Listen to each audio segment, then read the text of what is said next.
Okay, thank you. Thank you. Good morning, friends. Good morning, friends. Can I have some response from the chat box, whether you can hear me properly or not?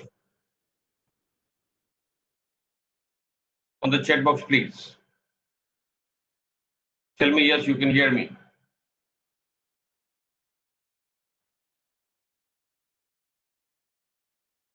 I can see some good names. Hmm. Lots of question marks are coming. Can you hear me now? Tell me yes, so that I can proceed.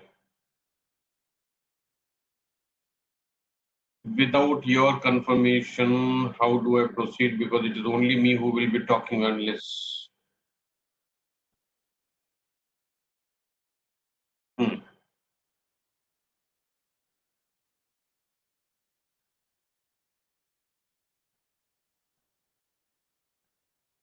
Yes. Okay. Okay. Good. Good. So that is what I wanted to understand, whether you can hear me or not. Fantastic. It's great. So welcome. Good morning, friends. My name is Professor Rajesh Tayal, and I'm speaking to you from Bombay. And this is a live session, so we can have question answers also in the session. And the topic is advanced company law and practice. I'm thinking of having the lecture in English, but if you want, you can always tell me that I can shift to Hindi also if the need be. My mother tongue is Hindi, but depending upon the requirement, I'm going for English. If you want, you can always tell me I can go in Hindi also. Okay, so which language is preferable?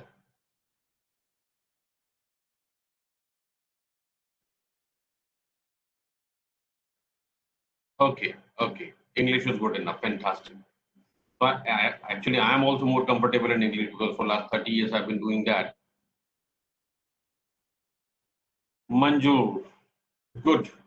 So lots of people, and it's lovely to see all of you here. Of course, I cannot see, but yes, I can get your responses. So be interactive with me.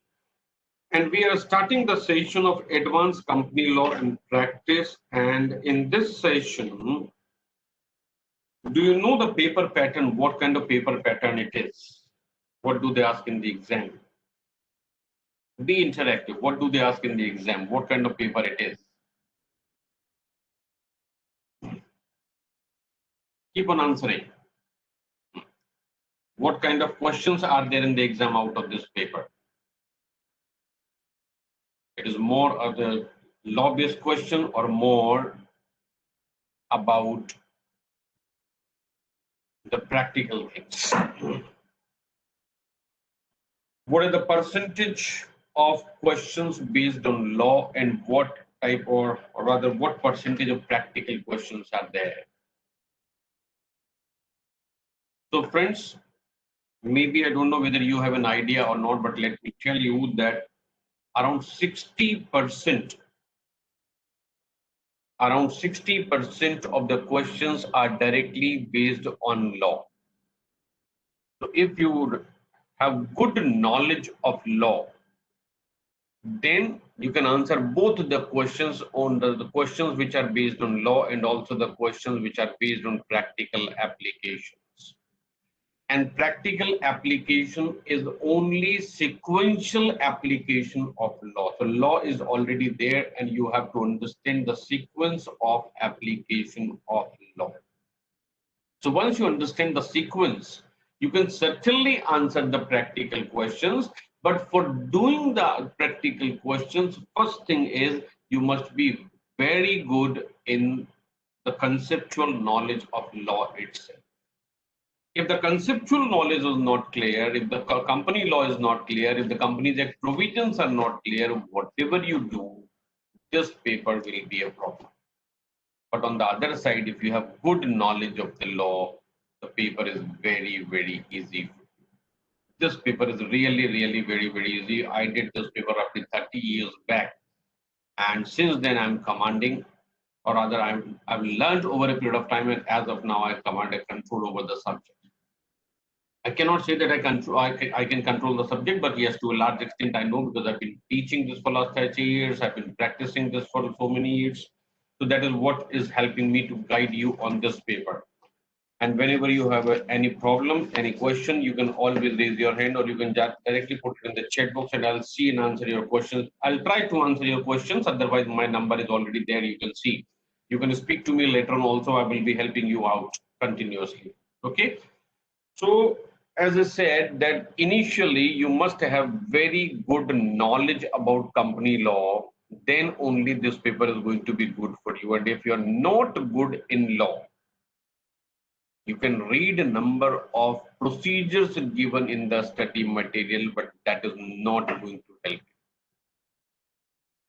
As I said earlier, take a note of this fact that around 60% of the questions are directly based on law. No practical at all, right? The question may be framed as if it is a practical question, but there is nothing like practical. Simply you have to quote law and that becomes your answer. So 60% of the questions are directly based on law, and remaining questions, which are so-called practical questions, are actually law-based questions in which you have to tell the sequential application of law or other sequence in which you will comply with the law. So everything is based on what the law is. Got this clear?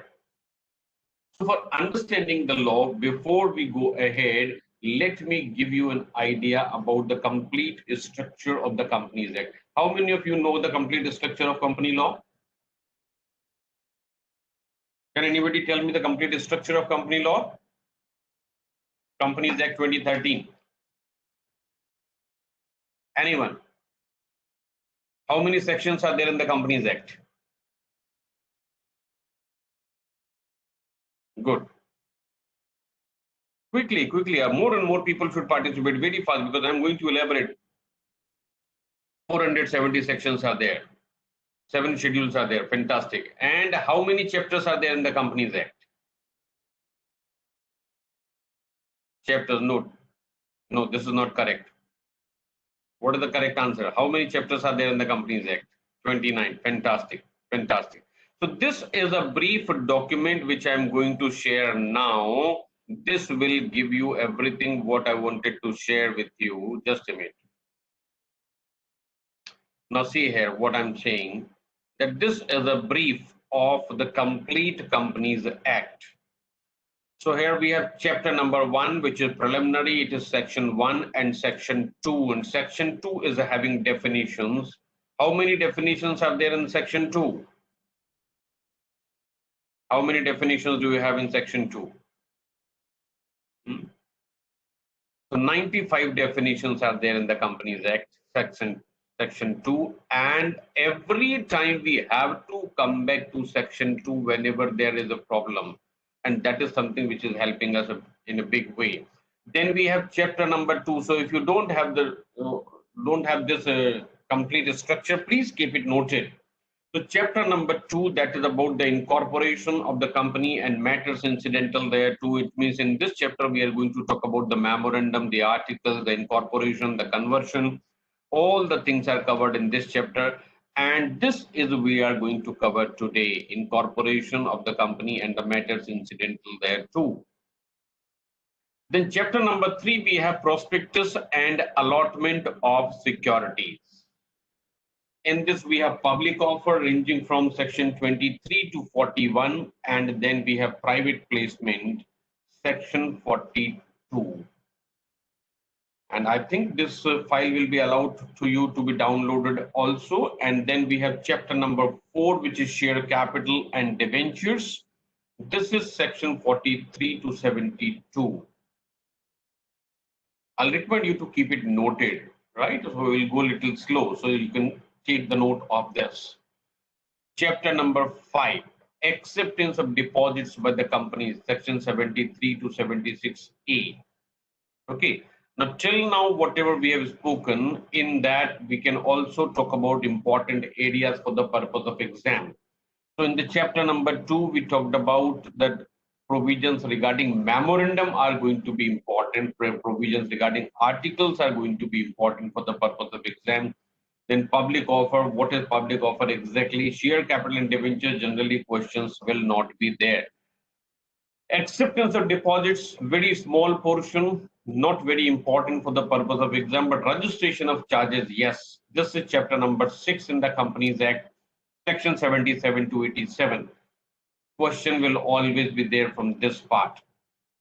Then management and administration, this is certainly very, very important area, and no paper will be complete without having number of questions from this area. So you can say that this is a very, very important area, management and administration, because this covers general meetings, annual returns, etc. So this is something very, very important area, management and administration. The next chapter, we have chapter number 8. This is declaration and payment of dividend. So some very small questions can be there in the exam out of this chapter. Accounts of companies 128 to 138, then audit and auditor 139 to 148. These two chapters I don't consider really serious for the purpose of your exam. Otherwise, for chartered accountancy, these two chapters are important, but for your exam, these two chapters are not very important. Everything is important. I'm talking about the very important. So these are not very important chapters. Next, three chapters are crucial. Those are very, very, very important for your exam. Starting from appointment and qualification of director, section 149.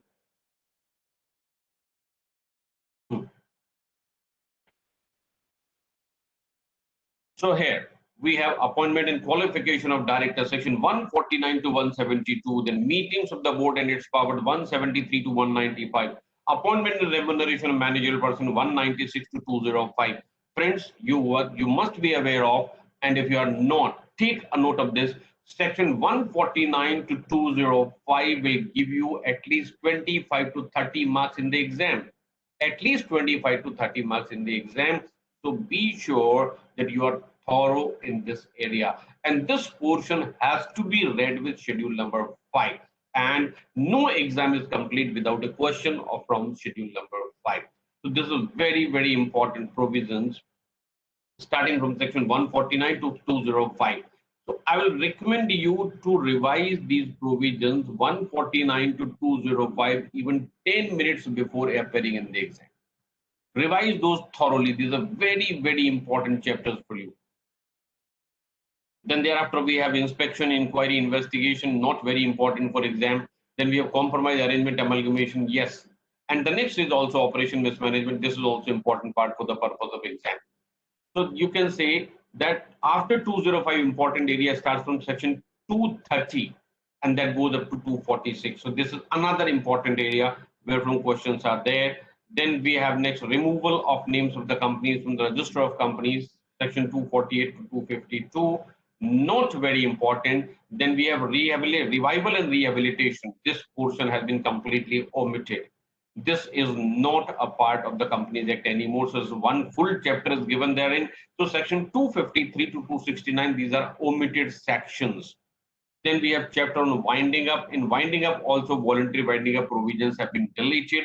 Then we have next portion, chapter number 21, that is companies authorized to register under the Act, not important. Winding up on the unregistered company, not important. Then companies incorporated outside India, there is foreign companies. Some question is always there in the exam out of this chapter. Government companies, section 394 to 395. Relevant registration offices and fees, not important chapter. Companies to furnish information status, not important. Nidhi companies, not important. NCLT, not important. Okay, special course, not important.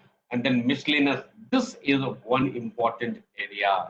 So in this particularly section 447, one particular section is very, very important, and you will find number of provisions in which section 447 is referred. So be sure that you revise this chapter also. So in fact, I have told you what you must be doing just before entering in the exam, what you will be doing in just 1 hour before the exam. Right, so I'm closing this slide particularly where I'm coming to this full side. Okay, so now you can tell me which are the most important areas in this particular paper. Write quickly on this. I've already told you everything. Write on the chat which are the most important areas.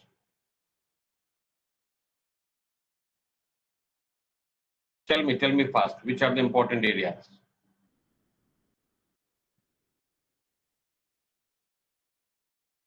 or should I write for you? Chapter. Give me the chapter.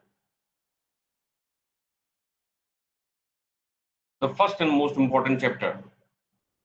Which one?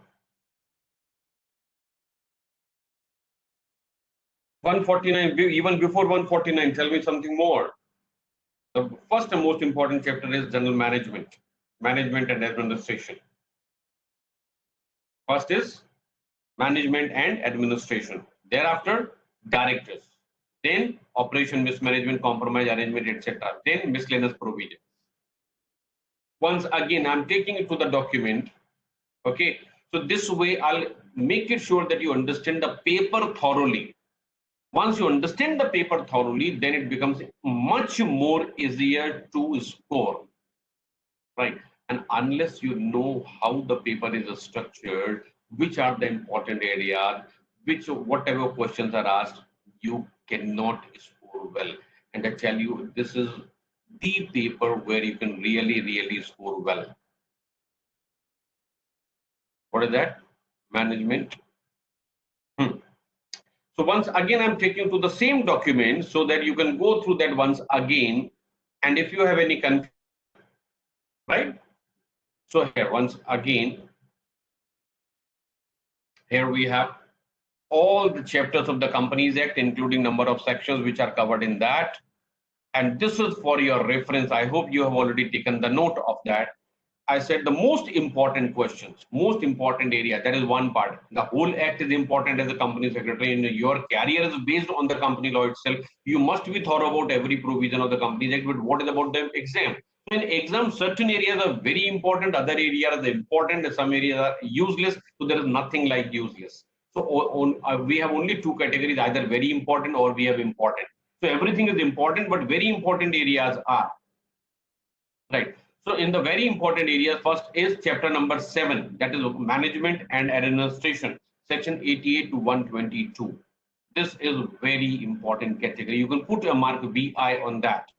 The next very important category comes, this is appointment and qualification of director, section 149 and going up to section 205, all three chapters. This is another very important. Then next very important area is coming from chapter number 15, that is compromise, arrangement, prevention, operation, mismanagement, starting from section 230 going up to section 246. This is another very important area. Then further going, then another very important area where from questions are bound to be there in the exam, that is what the foreign companies, that also you can keep it. Then, and the last one, miscellaneous. So these are all the important areas in the exam. Okay, got this? So this, now I'm stopping the sharing, and now you have to tell me exactly that you have taken the complete note. Now tell me very quickly how many provisions, or what are the important provisions of the. Be quick, keep on writing.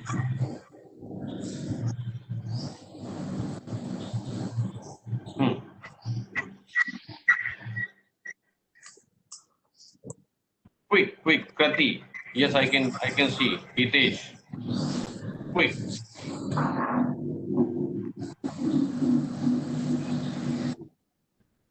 So there is some noise from outside. You can keep your mics off.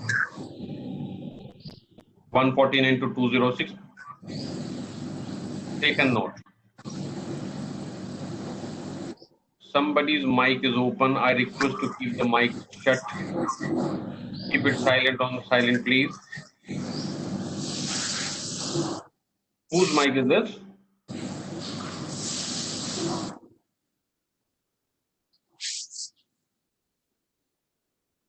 Okay. So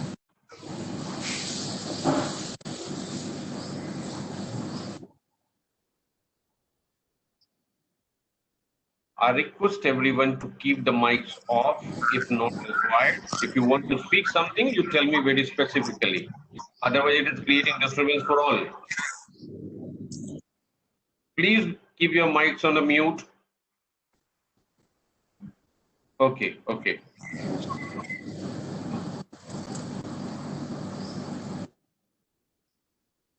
Can anybody check who's disturbing? Okay. So are you comfortable till now, whatever I told you?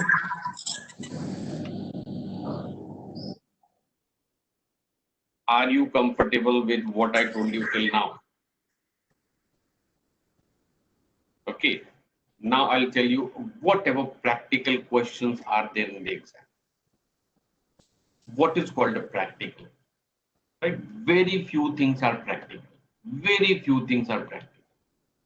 They can ask you a question, draft a resolution. What now is compromise arrangement for? I'm talking about the whole company, right? I'm not going about the which particular what is in your syllabus, what is not. So everything is a part of your syllabus because there's an advanced complete on practice. We will again be going through the material also. Okay, so that is okay. We will see that your material also. So right now, I said what kind of questions can be there.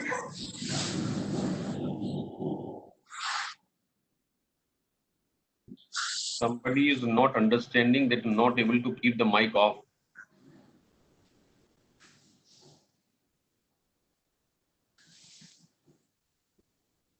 Should I ask somebody to remove this person from the?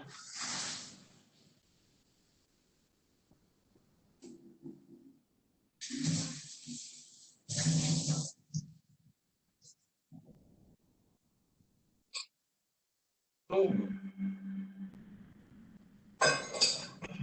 Coordinators, please check whose mic is on and keep the person out of this. Coordinators, please check and remove this person. I'm not able to see this person who's creating the noise. Let me see who is the problem, who is creating the problem, if I can see.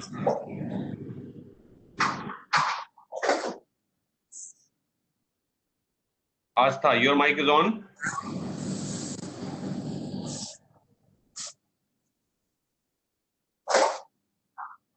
I don't have a control here.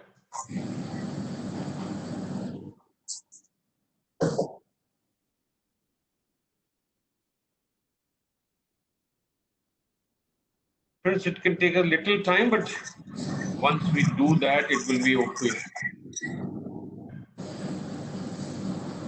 I don't know who's creating the problem.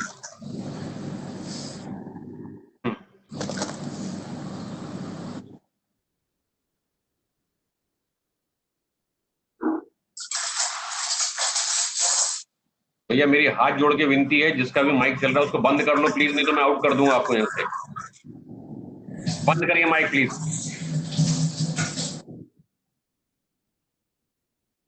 और अगर ये mic दोबारा बीच में on किया तो settle and shot you are out of this.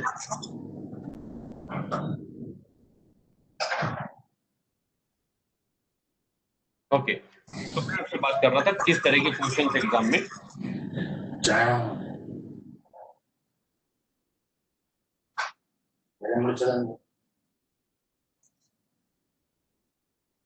Just a minute, let me give me a phone call to the person. He is not able to understand. Just a minute.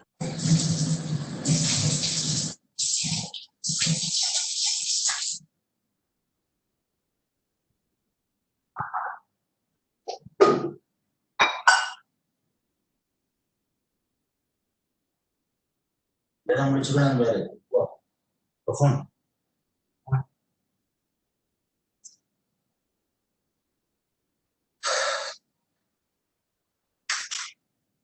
I am getting too much disturbed because of this person who's this.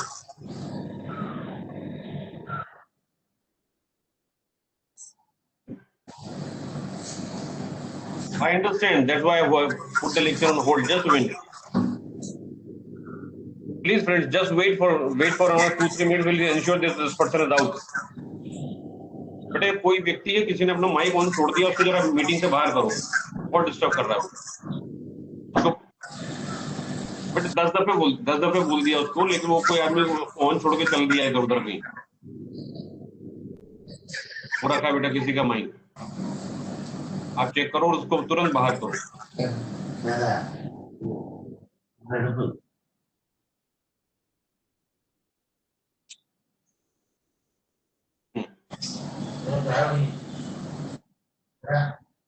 I have told the coordinator they are organizing to check up who's creating all the problems and he will be out. Okay. So he is creating a disturbance for all. So again, coming back to the topic, I was talking to you the first type of questions. Yeah, please wait. Please wait. Let him be out. That is better. We'll wait for 2-3 minutes and the person should be out.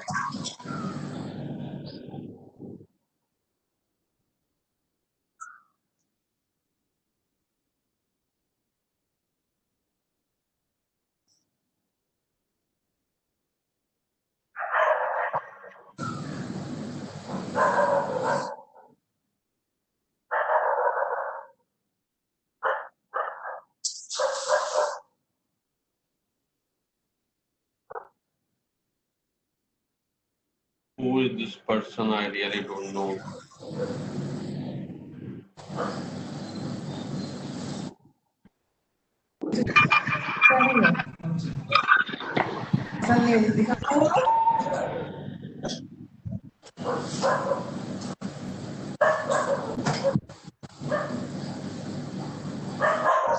No, dog is also barking. How come this kind of people join the program? Creating a hell for all the people.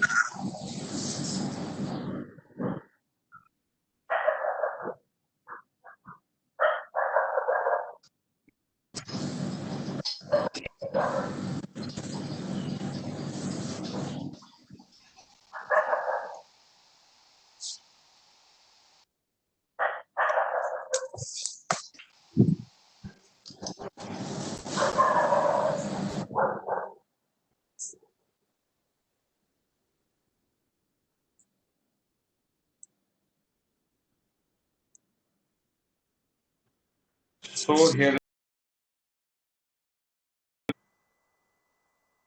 Praful, and he wants to ask the important areas once again. So important areas, number one, management, starting from section 88. Next is directors, then operation mismanagement compromise, then last topic miscellaneous. Those are important areas. And the participants, you can participation option, you can select include all participants. Let me check. I have this option, but I don't have a choice of putting off everybody.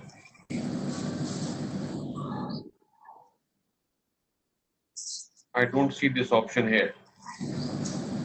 188 to 122.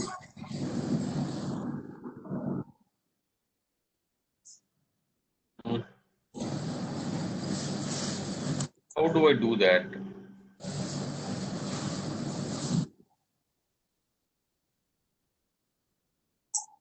So I can mute and unmute myself, but I don't know how can I mute this person who's creating all the problems for us.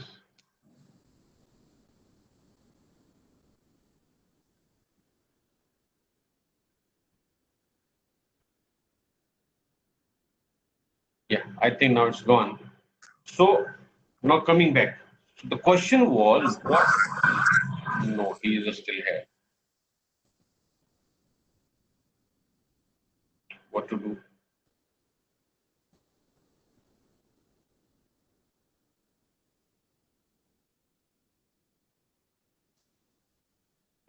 Forget that.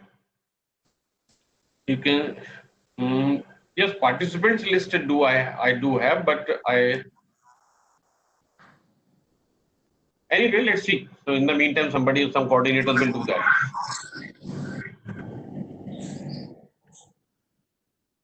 But I don't know how to do that. Otherwise, I would have removed this person.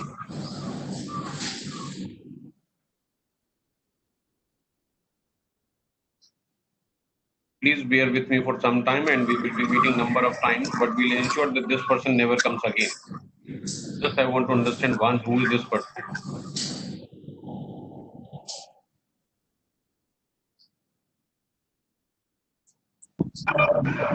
बोलते तो सांभाळ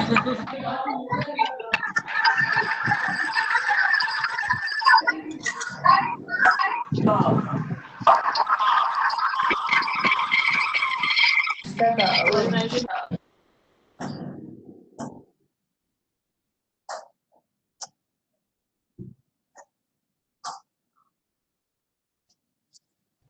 going through the list of all the participants, but I don't see the mic open for anybody.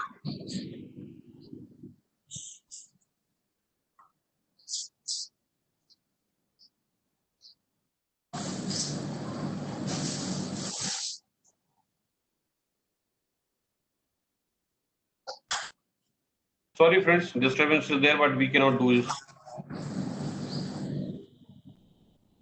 Nikat,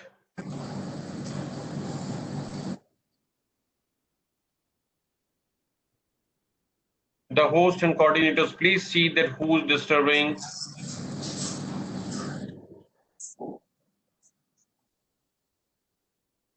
hello Hello. Sir, एक बार मेरे ख्याल से आप सभी को बंद कर दें, वापस से रीस्टार्ट। लेकिन ये बेटा बहुत सारे लोग हैं, बस सब लोगों को इस तरीके से पनिश नहीं कर सकते ना। Okay okay sir. मैं फिर से एक बार इंस्टीट्यूट में फोन करता हूँ। लेट मी सी कौन व्यक्ति है जिनको समझ नहीं आ रहा है बिल्कुल भी। हिंदी में रिक्वेस्ट कर लिया, इंग्लिश में रिक्वेस्ट कर लिया, और क्या करूं मैं, समझ ही नहीं आ रहा।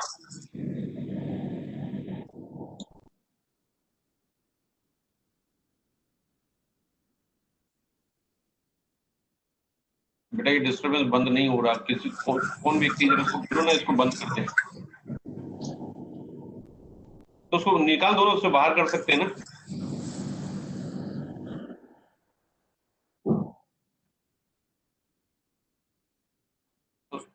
तो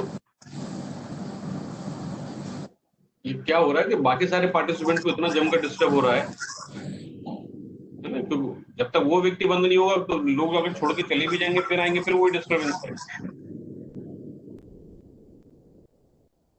तो उसको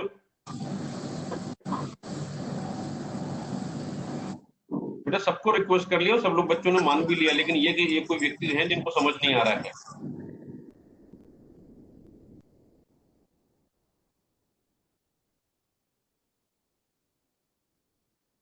तो फिर ऐसा करते हैं कि एक बार सब डिसकंटिन्यू करके फिर से ऑन करते हैं, और इस व्यक्ति को एंट्री रोक दो यार इसके। ठीक है, तो मैं सबको बोल रहा हूँ, और आप भी एक बार सबको बोल दो कि 2 मिनट के लिए डिसकंटिन्यू कर।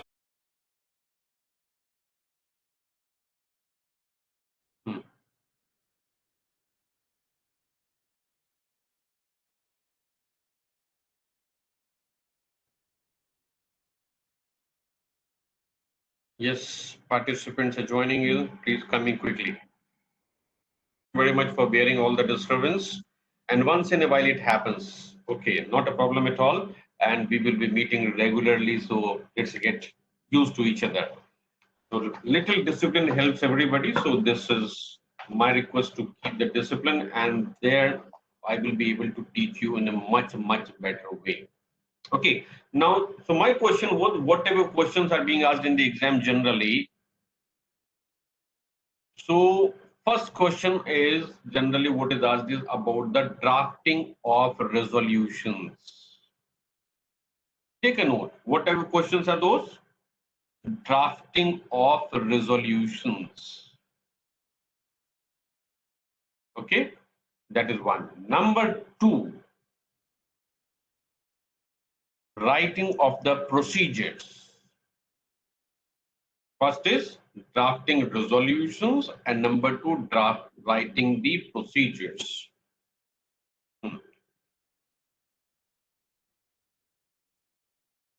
Am I audible clearly? क्या मेरी आवाज साफ आ रही है सबको? Somebody said I'm not audible, इसलिए मैंने आपसे क्वेश्चन पूछा. It's okay. Okay, so maybe some problem at that end. Okay, thank you very much. So first I said drafting of resolutions. Number two, writing the procedures. Number three, writing the reports. Writing the reports. And it was one report mainly, the report of board of directors. That is one. Okay. Then writing notices. drafting of notices. Okay, so these are generally questions asked in the exam. Or your opinion on a situation. So when you are asked to give your opinion on a situation given, that is simply you have to apply your law in the given situation, and actually you just quote the law and later on the opinion comes natural, right? So these type of practical questions are there, and that's why this is called advanced company law. So you can advance only when you know the basic, and the basic is company law. So where you need to focus on this paper, focus on Companies Act. Procedures will come naturally. You will understand the application of law naturally once you understand the law. So this I wanted to tell you in the beginning, that what you have to do. Okay. Now, how many of you know how to draft the resolutions? Not able to see the video. Some link problems. That may be the internet issue at your end, please. Okay, so maybe some internet issue at your end. And if you miss something and if you want to know something more, my number is already being displayed. You can speak to me later on as well. I will be able to help you. Okay, so how many of you know how to draft the resolutions? Can you draft the resolutions clearly? I will just give you some idea, and that will make you perfect for drafting the resolutions. Okay, so put a title in your notebook, resolutions. Write the word resolutions.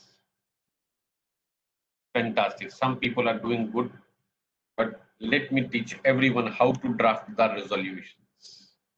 Okay, written there. Now I'm giving certain principles or certain guidelines how to write the resolution. Point number one. These are always written between inverted commas. Write it. These are always written between inverted commas. I can show you something on the board because my board is always ready. Okay. So this will always be written between inverted commas. Okay. So it will start from here and it will end here. It is always between inverted commas.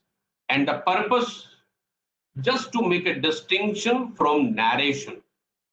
There is something written before the resolution, something written after the resolution. How to distinguish what the resolution is? So what is the resolution actually? Resolution is a decision. Resolution is what? This is a decision. So what is the final decision? So that has to be distinct from the narration. So narration is before the resolution, narration is after the resolution. How to make a distinction? So for that purpose, it is always written between inverted commas. That is quote and unquote. Okay. First rule, it is always between inverted commas. And to make it sure,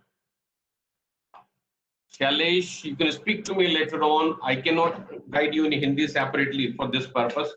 मैं आपकी मदद जरूर करूंगा, लेकिन उसके लिए आपको मुझसे अलग से बात करना पड़ेगी, because here the majority of the people have recommended for English. Okay. So here, just to make it further ensured, we start with the word resolved that. Right. We write those in capitals. Why? Only to show that here from resolution begins, here from the decision is being written. No law says that first two words must be in capital.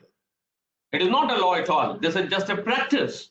And practice is to highlight that this is something, here from we are starting something different from the narration, whatever we have written before. So what is the narration? Narration, in fact, we write what is the discussion going on in the board meeting. What is the discussion or what is the subject matter like? Decision will come later on. But before that, what you have to write? Okay, so we can always start with resolved that. Okay, so resolve that is, there is no separate comma here. The resolution is beginning from resolve that. Okay, so if I write properly, it will be like this. See here. This will be resolved that and then write further. Got this? So this is how the resolutions are started. Then once you start, now point number 3. Okay. Point number 1 was always written between inverted commas. Number 2, these always start with the resolve that. And only purpose to give you this is that these are certain commonly accepted and adopted practices. And if you write a resolution differently, examiner may not understand. For no reason, you end up losing the marks. These are standard practices, what I'm telling you. Right? And these are accepted throughout the country. Nobody can challenge about these practices. So better you continue the same thing for the purpose of exam. Later on in your profession, you can change the thing, that is okay. But for the purpose of exam, you continue what is commonly accepted practices. Okay. Next is give a reference of applicable provision. Rather, you can write, I'll write the resolution. Give a reference of applicable provisions. Right. And applicable provisions from the Act, and then generalize. Write it clearly. Mention specific provisions and then generalize. Written that? Somebody can write me on the chat so that I get to know that you are taking the note. So the complete point is give a reference of the applicable provisions and then generalize. Okay. Now, how to do that? Let me write it on the board. So this is, first we have started with resolve that. Okay. So this is only abbreviated form because place is less. Now, then we further write in accordance with.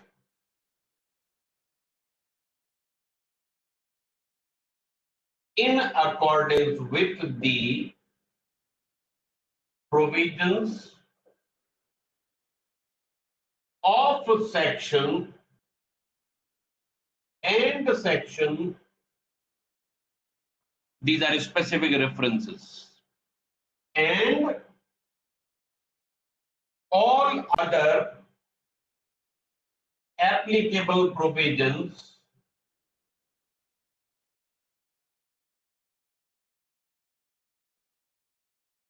of the Companies Act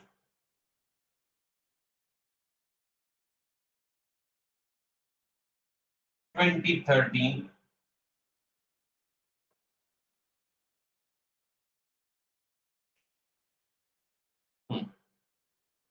So when we write this way, what we are doing, if there is a specific provision known to us, that is already covered. And by chance something left out, then you can write only in accordance with the provisions of the Companies Act. So this will save you from the problems in future. But in exam, you must not do that, because in exam, if you say that everything is generalized, examiner will certainly deduct some marks. So for the purpose of exam, better be specific. In a profession, even if you write in accordance with the provisions of the Companies Act, that is accepted, but not in exam. And in exam, we will tell you, or rather, I will tell you to be very specific, that which are the sections which you must quote in the exam. Okay, so this way, first part, in accordance with the provisions of section so and so and section so and so and other applicable provisions of any of the Companies Act, because quite possible the same topic in the Companies Act is covered in 10 different sections, and if you write only 2 sections or 3 sections, what about the remaining sections? Just to save yourself, generalize at the end, and in accordance with the other applicable provisions of the Companies Act. This will save you from all the problems in future. So this is done, and then now for the next point. Okay, this is done. Can I rub it off? You keep on writing as and when I write on the board, because I write a lot on the board. Okay, so keep on writing very quickly. Then further you write. The next thing is, and in accordance with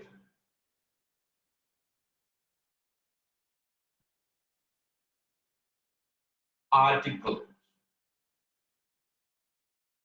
so and so of Companies Articles of Association. Now, by chance, if it is there, then it is not every time that you have to write this. It may be there, it may not be there, because everything is not there in the company's article. So by just if you have some specific provisions in the article, say for example, that is you are declaring a bonus shares. Now bonus shares are certainly required a specific provision in the company's articles of association. You need to give this reference. Appointment of additional director, there must be provision in the company's article. There you have to give this reference. So wherever reference of articles is coming, make it sure that that is also given. Not only the provisions of the act, provisions of articles are also given, because under the Companies Act many things are there which are subject to article provisions where they're in the articles of association, and if those are not there in the articles, you cannot give effect to those provisions. That's why give a reference of this also. So wherever Companies Act makes it compulsory, they're subject to provisions of articles. Make it sure in the resolution you are giving reference of articles of association also. Okay, so done this, and then you can generalize further. This can also be generalized because in the articles also same thing can happen. What can that?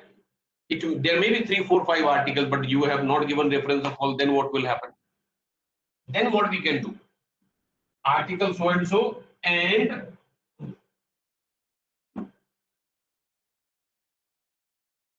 other applicable articles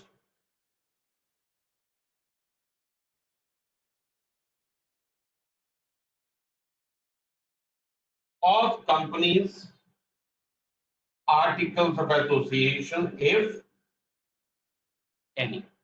This way you can write. So you have given the reference of the Companies Act, and you have also given reference of the company's articles of association.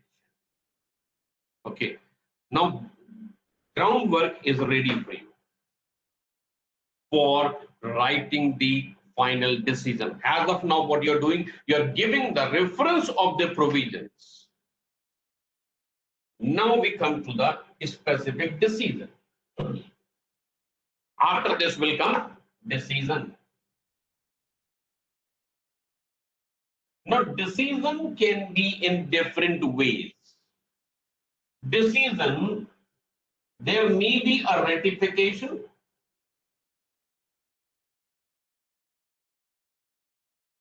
What is ratification? Some action has already been done that doesn't require prior approval of the board or the general meeting, but later on it is being brought before the meeting, either board meeting or general meeting. So when some action has already been done and it doesn't require prior approval, then that will be a ratification. That will be a ratification. Say for example, some loans have been given to the employees. Some loans have been given to the employees. Now, giving the loan to the employees is not necessarily under the, or it doesn't require prior approval of the board every time. When we come to the powers of the board, I'll discuss that in detail. After a month time, repeating that. What is ratification? Some action has already been done. Some activity has already been done, and that is an activity that does not require prior approval of the general meeting or board meeting. Okay, but now it is being brought before the board for approval. Now board is giving that approval, right? So what is that? That loan given to the employees be and is hereby ratified. Loan given to the employees means loan has already been given. So that is a ratification. So that is a subsequent approval given to the action. Another may be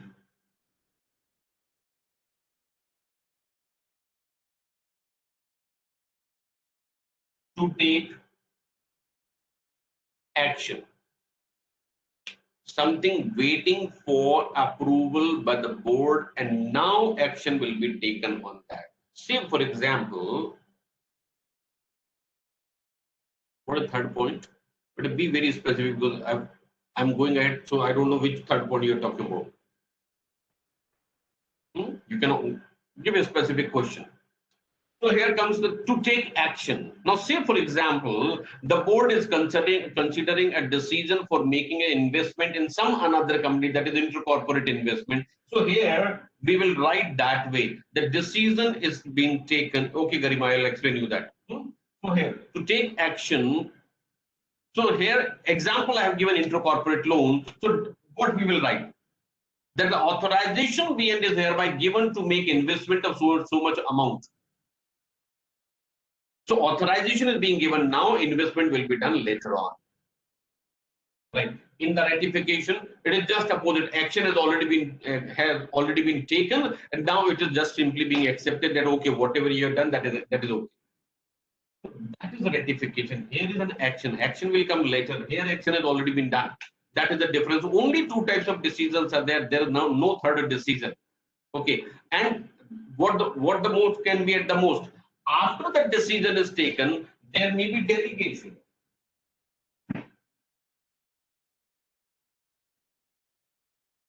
After the decision has been taken, there may be a delegation. So delegation is what? Delegation means giving authority to somebody else to take action on the decision taken by the board. Board itself is not there to take the action. Somebody will be taking action on behalf of the board, and the person to whom the power is given by the board may be a director, he may be an employee, maybe some outsider. So that is a delegation. So I'll draft completely how it is delegated. Okay. So till now, is it clear how the resolutions are written? So somebody was asking about the topic as far as articles are concerned. So there I was telling you that there are certain provisions in the Companies Act where the approval of articles is certainly required. Right. And Companies Act specifically says that if authorized by the Articles of Association. So where authorization is in the articles, only then you can take an action. So the reference of the articles should be given in the resolution. It will not be there in every resolution. Right. So reference of articles is not required in every resolution, but it is certainly required in those cases where it is compulsory in the Companies Act. Rules also, yes, if you know the rules, certainly you specify the rules, but Act will always have overriding effect over the rules. So if you are giving the reference of the Act, rules are not compulsory. If you know, certainly give a reference of that. Okay. So I will have to write about how the powers are delegated. That I will also write.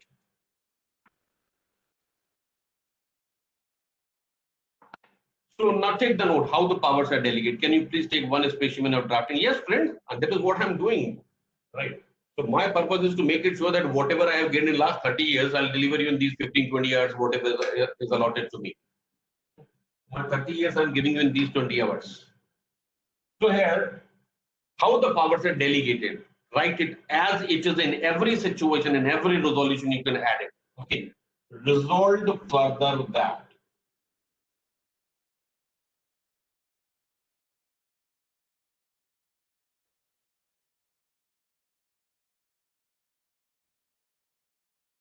I have not started with the inverted comma.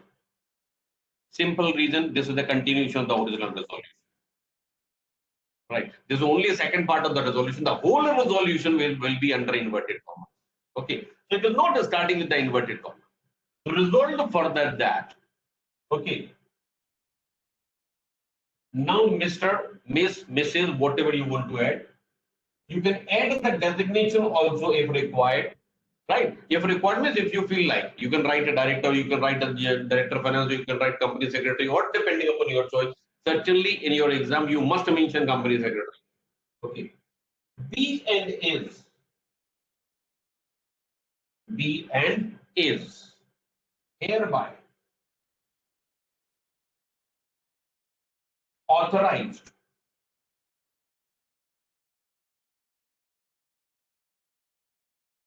to do all such acts, deeds, and things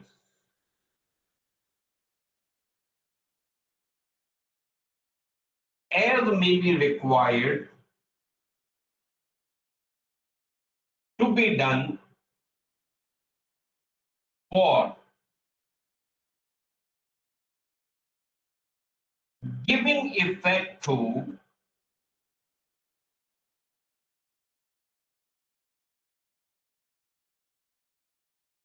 this resolution inverted close.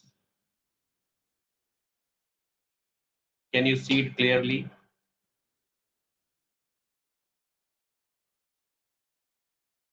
Are you seeing it? Have you taken the note?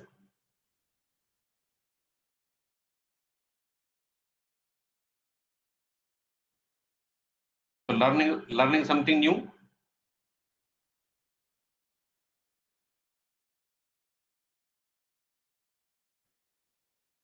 See, for getting perfection in company law, it takes years. But for the purpose of exam, I will prepare you in these 5-6 sessions. Okay. So here, resolved further that we have given the name.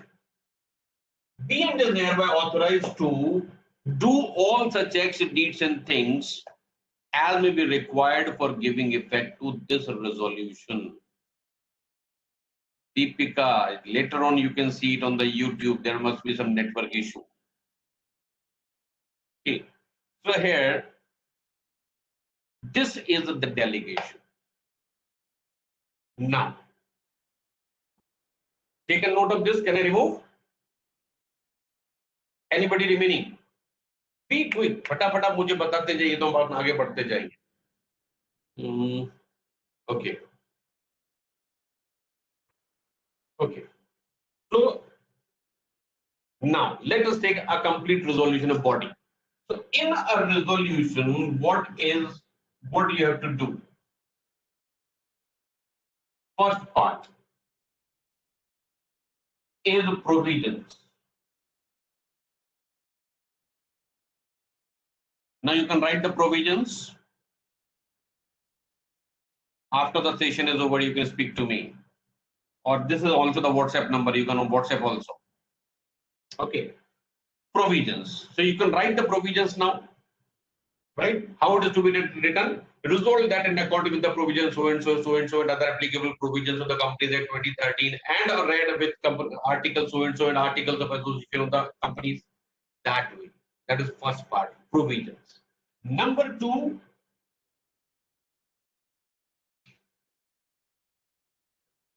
decision.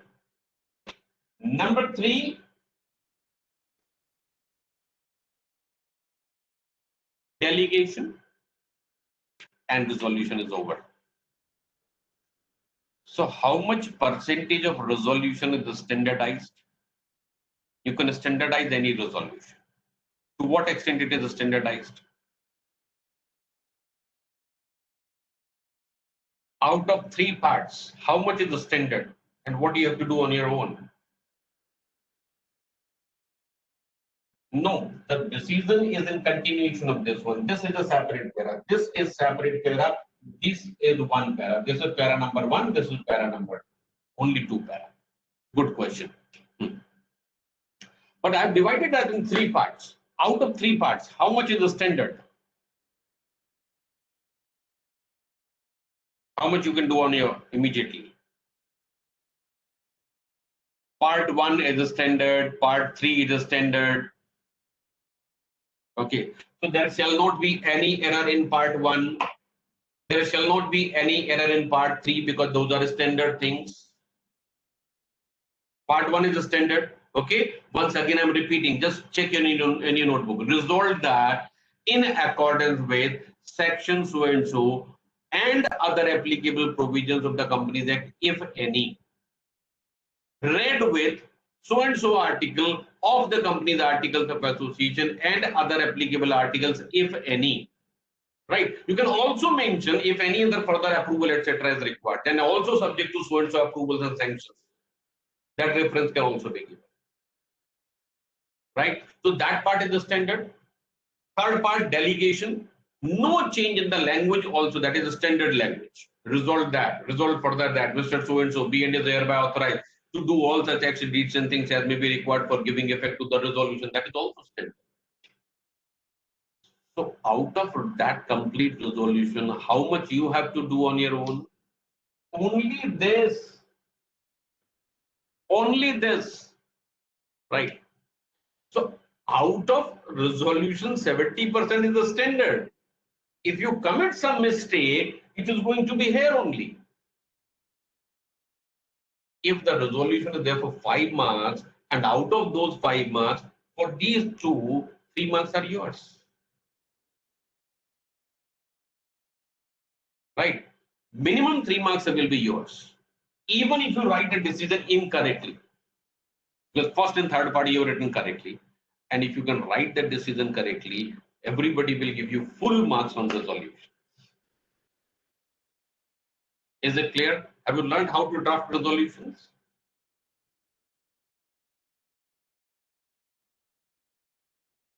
There was some question in between. Okay, so is it very clear how to draft resolutions? Now a homework for you. Yes, section number must be given, and if it is not known, then leave the space blank, but certainly create a blank space.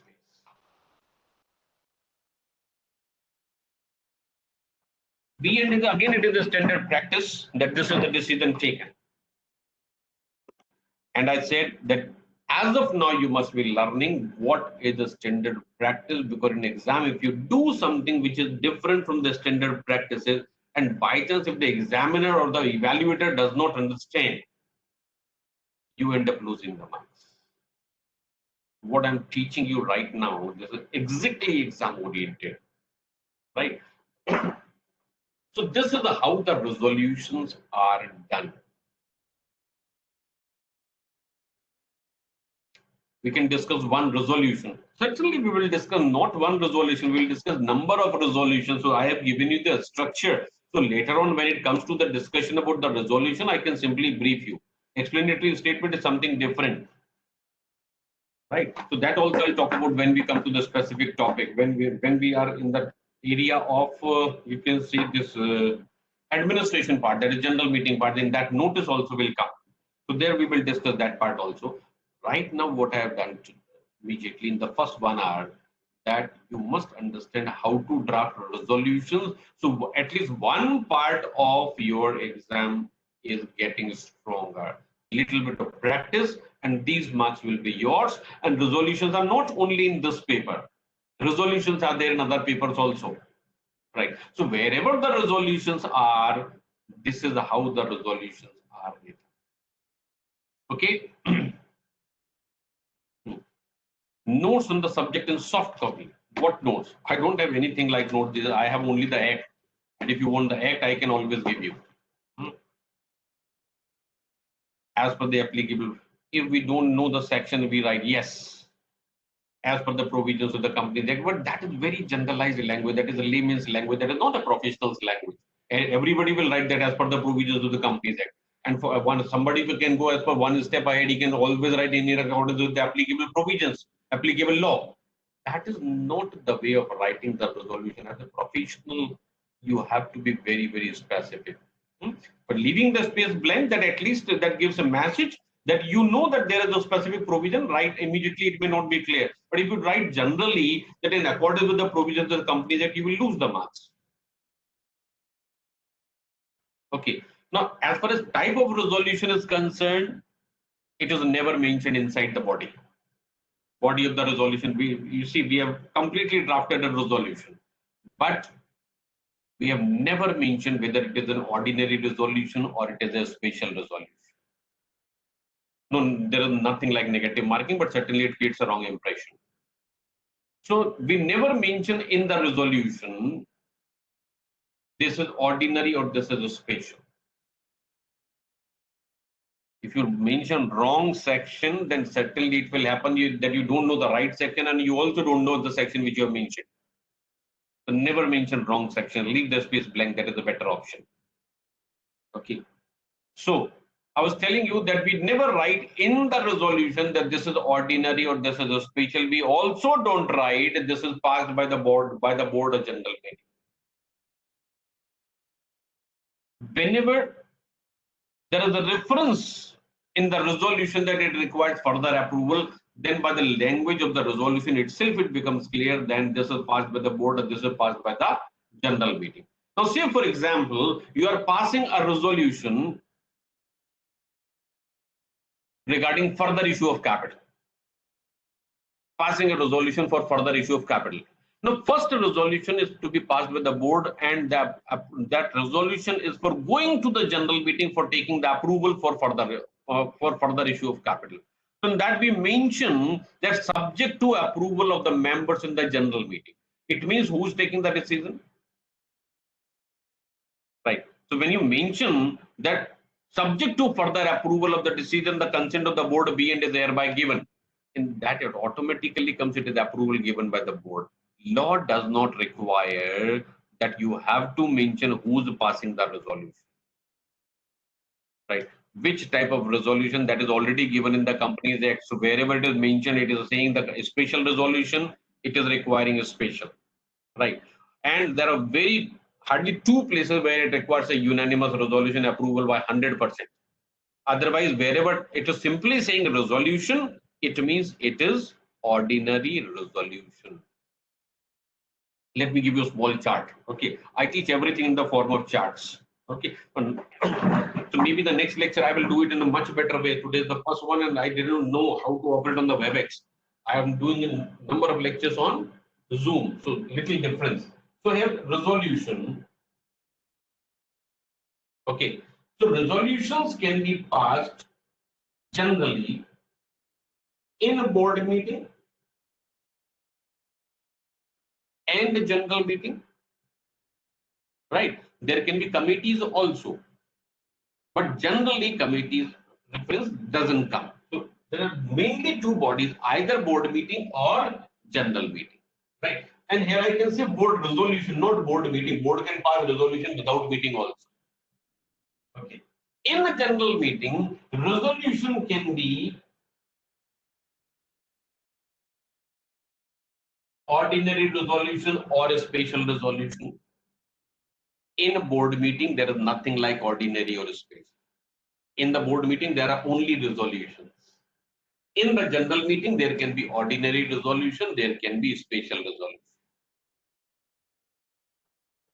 Are you getting it clear? In the board meeting, there are only resolutions.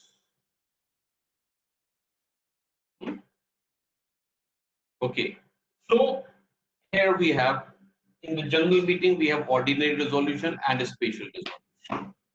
What is a special? I believe that is already known to you, where the number of votes in favor are required to be at least 3 times than the number of votes against. Right? So this is where from it comes. This is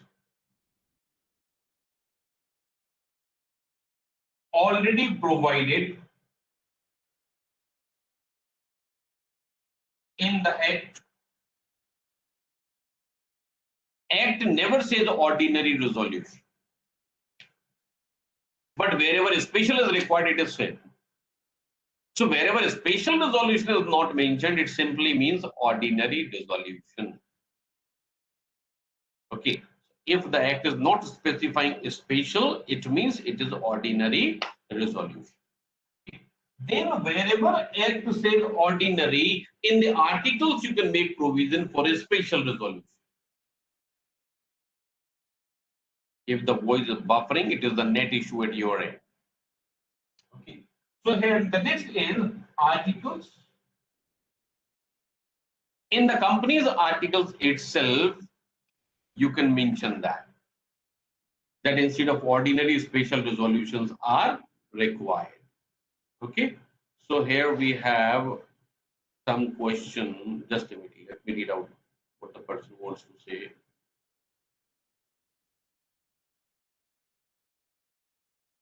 So here I have a question from Avik.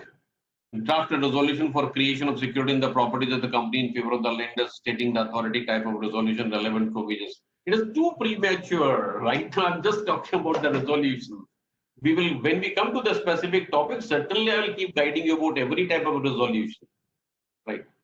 And just to give you an idea, the very first book on resolutions published in India was mine. The very first book about the ready reckoner on the company law, that was mine. So I've done 48 books on company law.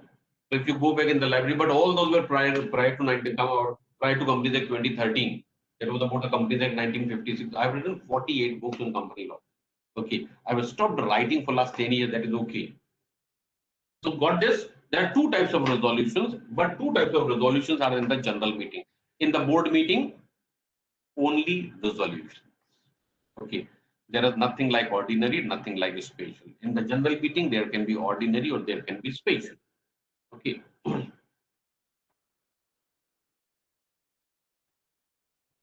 So any specific question till now?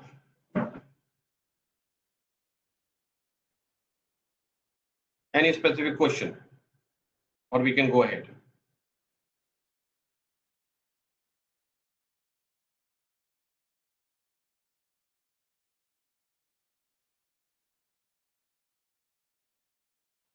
Thank you. Thank you.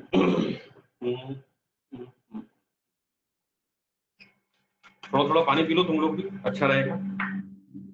मुझे तो बोलना है, आप लोगों को सुनना, सुनने के लिए भी पानी पीना पड़ता है।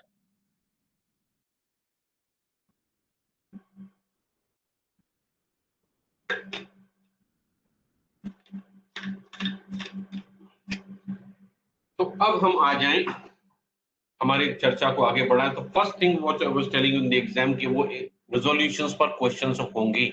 सो what is the homework today? Can I give you some homework?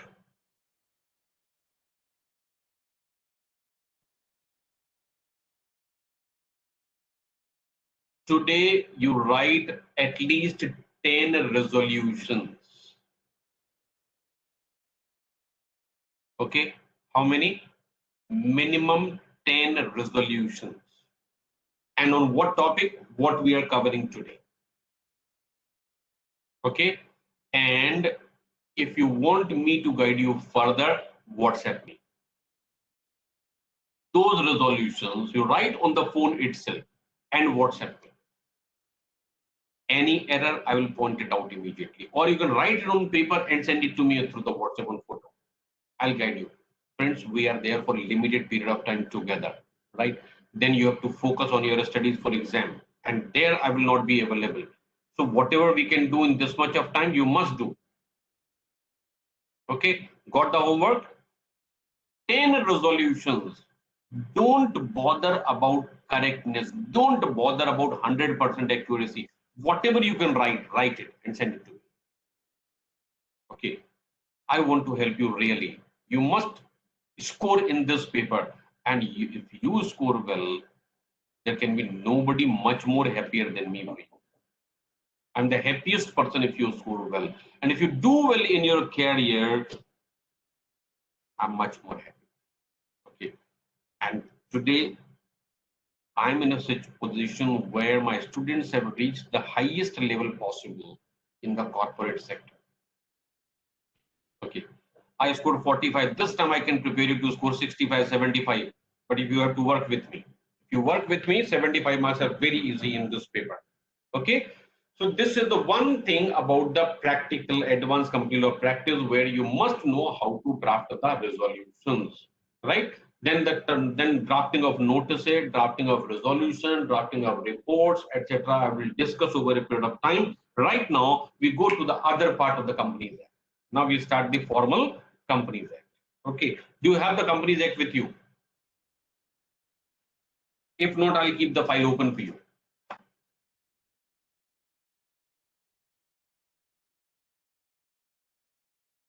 Friends, I must tell you, either you get soft copy of the act, I can give you the soft copy, right?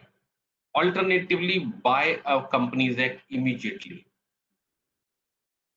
Okay, buy Companies Act immediately. That may be around 200, 300 rupees. That is okay. That is a hard copy. If you want the soft copy, I can give you immediately after the program.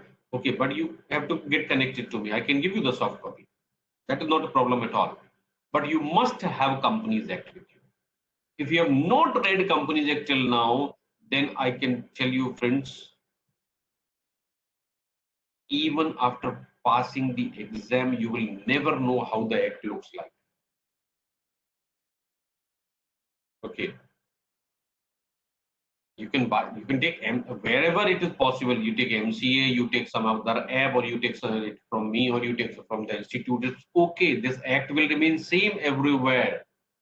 Okay, you buy any book as far as the Bayer Act is concerned, but you must have Bayer Act. You must have company law. Right now, I'm sharing their file, and therefore we will be discussing because what is there as your syllabus today?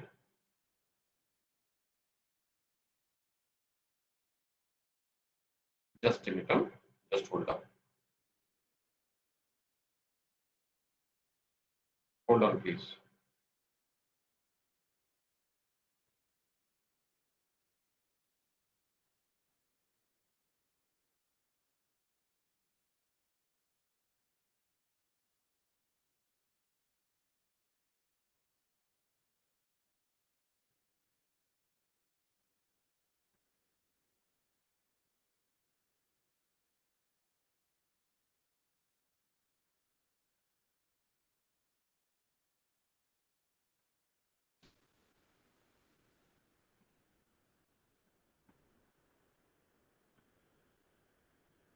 So, friends, here is the study material, and in this,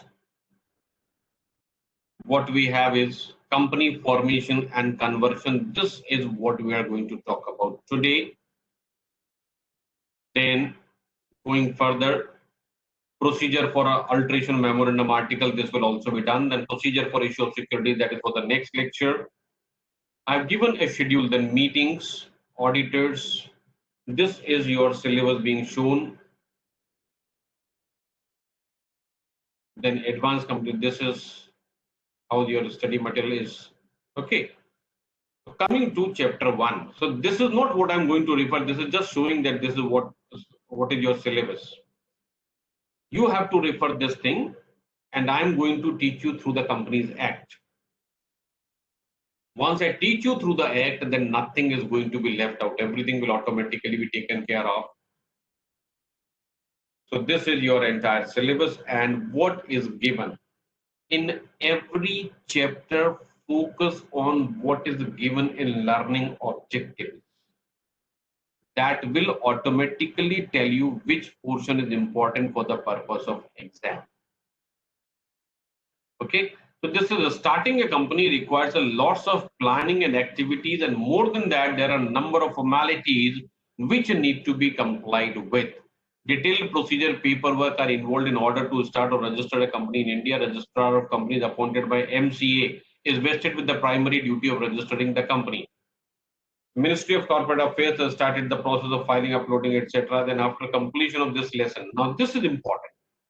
After completion of this lesson, students will be well acquainted with the practical and procedural aspect of company formation and conversion, including pre-registration requirement, name approval, acquiring digital signature, preparation, submission of e-forms, stamping memorandum, articles, payment of stamp duty, payment of registration.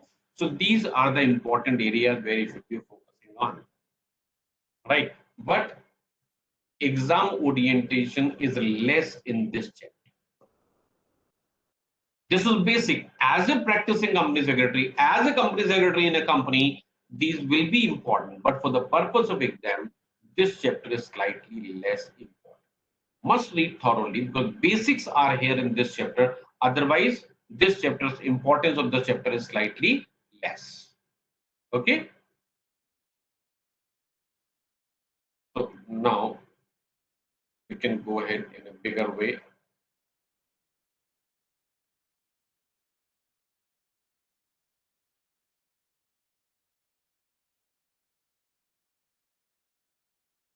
Yeah.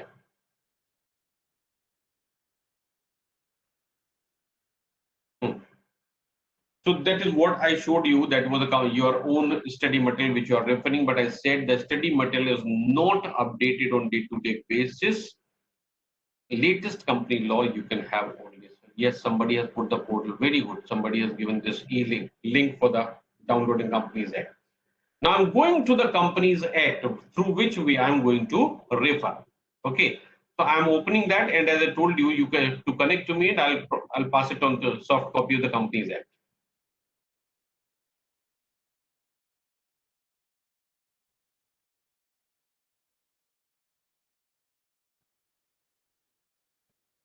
Here it is. Here we have Companies Act 2013 and subsection number 1. Write it down on your notebook. Don't look at it. Okay. Just listen and see what I'm doing. Take the notes in your notebook. That will help you in the exam. Section 1. This is short title, extent and commencement of application. Companies Act 2013 extends to whole of India, and now even the Jammu Kashmir is also the part of India. So there is no separate law for Jammu Kashmir. This is extending there also. Otherwise, there was a separate law for Jammu Kashmir earlier. And then subsection 4 is important. Subsection 4 is important. What this says, you see, from here itself understanding comes. The provision of this act shall apply to companies incorporated under this act or under any previous company law. Insurance companies, except insofar the said provisions are inconsistent with the provisions of the Insurance Act IRDA, then banking companies, except insofar the said provisions are inconsistent, then companies engaged in generation of electricity and companies which are governed by the special law and any other which is prescribed by the government. What does it mean? What does it mean? Okay, if not read, I'll just focus on subsection 4. First, it is extending to whole of India, that is okay. Subsection 4, what it is saying? Where the provisions are applicable. Where the provisions are applicable. Okay, so applicability, I'll write it again. Draw another chart.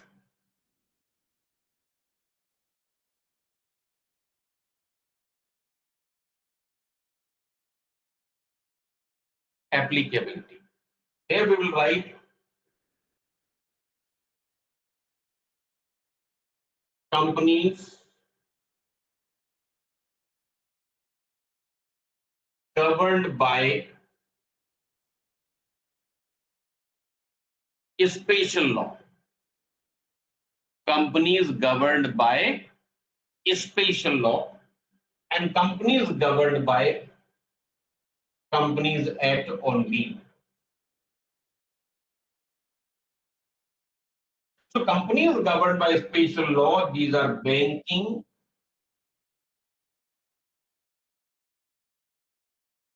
insurance, electrical, then any other special law, and then which are not governed by special law. So all the provisions of the Act are applicable. All provisions apply. What about these organizations? Subsection 4 says that except to the extent of those provisions are inconsistent, it means special law will always prevail over general law. So in these companies, you already know that the format of financial statement itself is different. These companies are not governed by the format of the balance sheet and profit and loss account given under the Companies Act. These are guided by the requirements of what is given in these acts. So these acts will have overriding effect if there is a provision incorporated therein. And for other provisions, Companies Act will be applicable. So here you can write special provisions will have overriding effect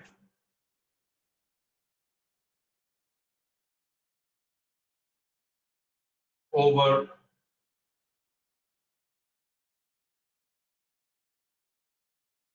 Companies Act 2013. Special provisions will have overriding effect over the provisions of the Companies Act 2013. So, but this is applicable only for this category, not for this category, because these are not governed by any special law. Here we already have the companies governed by special law. Special law will always prevail over general law. Is this clear? Right. So for the moment, I'm just stopping the sharing so that we can interact about this. Okay. And again, we'll come back on the same document. Hmm.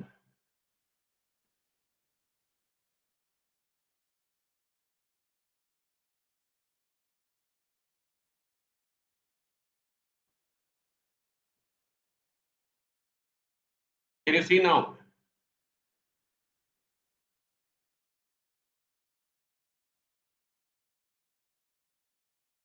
Can you see now? Take a note of this. If it is not done, take a note now. Good, you told me. Take a note, take a note.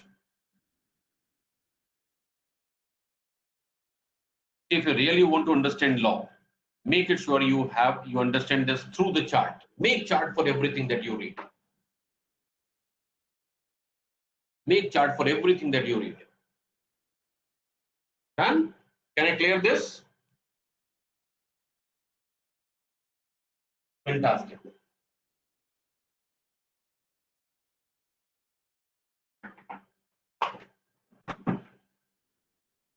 See, when I started teaching and I started preparing law, or rather chart for the law, lots of people were surprised how the law can be taught through the chart.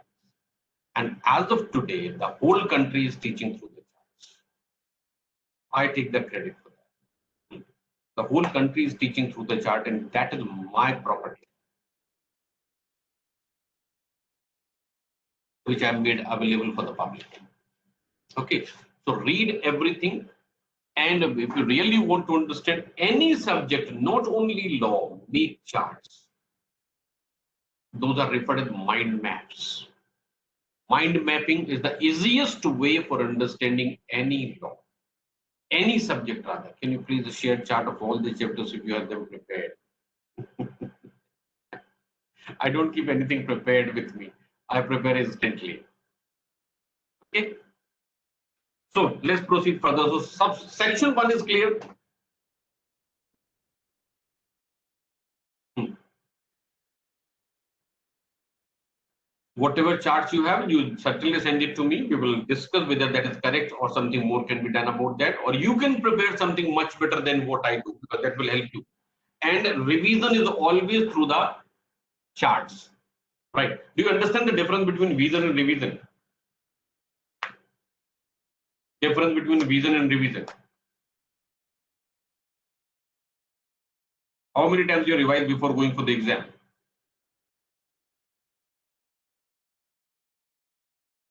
How many revisions before you go for the exam? 1 time, 2 times, 3 times, 3, 4, 5. That's all. Only 1, 2, 3, 4, 5 matter ends. Put 1 0. Put 1 0 there. Minimum 20, 30 times before the exam. And the problem is because you do not understand the difference between vision and revision. That's why you talk about that the volume is so large. Revision is always through the charts that you have ready with you.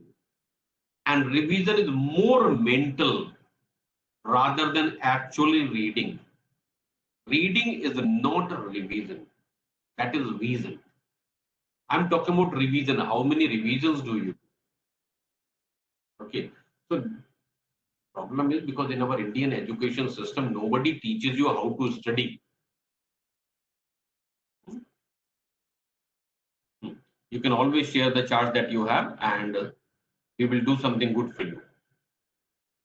Everyone who has prepared the chart, they are welcome to share with me, and I can correct that.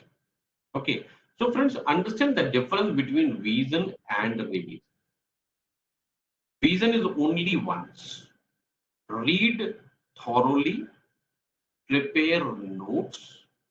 Thereafter, keep the book always closed. Revision is always through your notes, provided you have prepared them well. Right?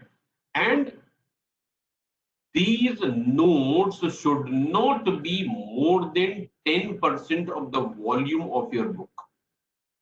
If this book is 700 pages, your notes should not be more than 100 pages at all.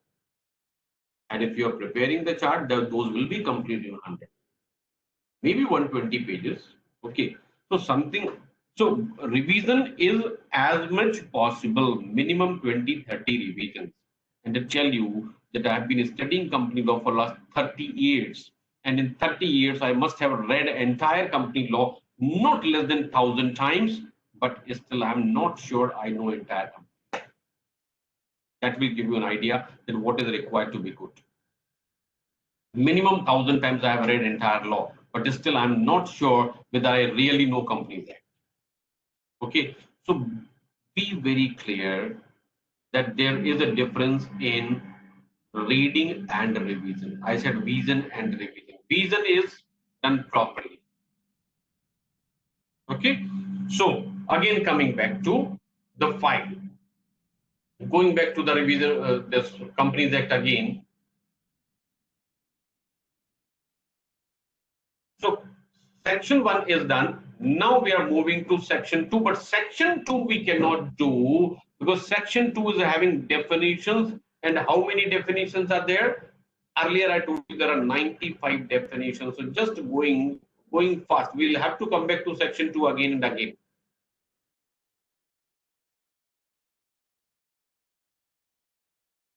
How many definitions are there?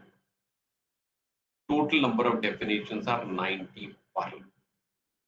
Okay, so 95 definitions we cannot read in one go. In any case, 95 are never required. We are never supposed to read the definitions in one go. As and when required, we have to come back to the section 2. So section 2, I will always recommend keep a separate printout. So you don't have to turn the pages, all the pages again. Just the section 2, always keep it separate.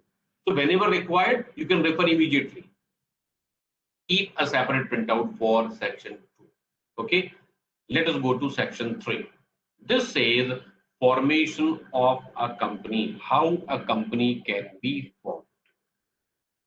How a company can be formed. Okay.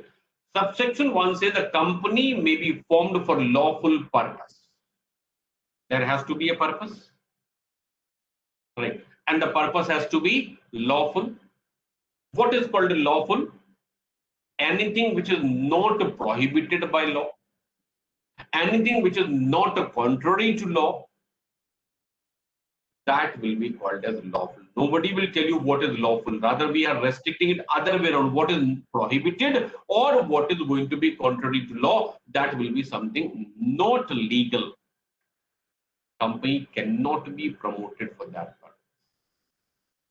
And even by chance company is registered with the object in the memorandum which happens to be illegal, then section 6 will become operative.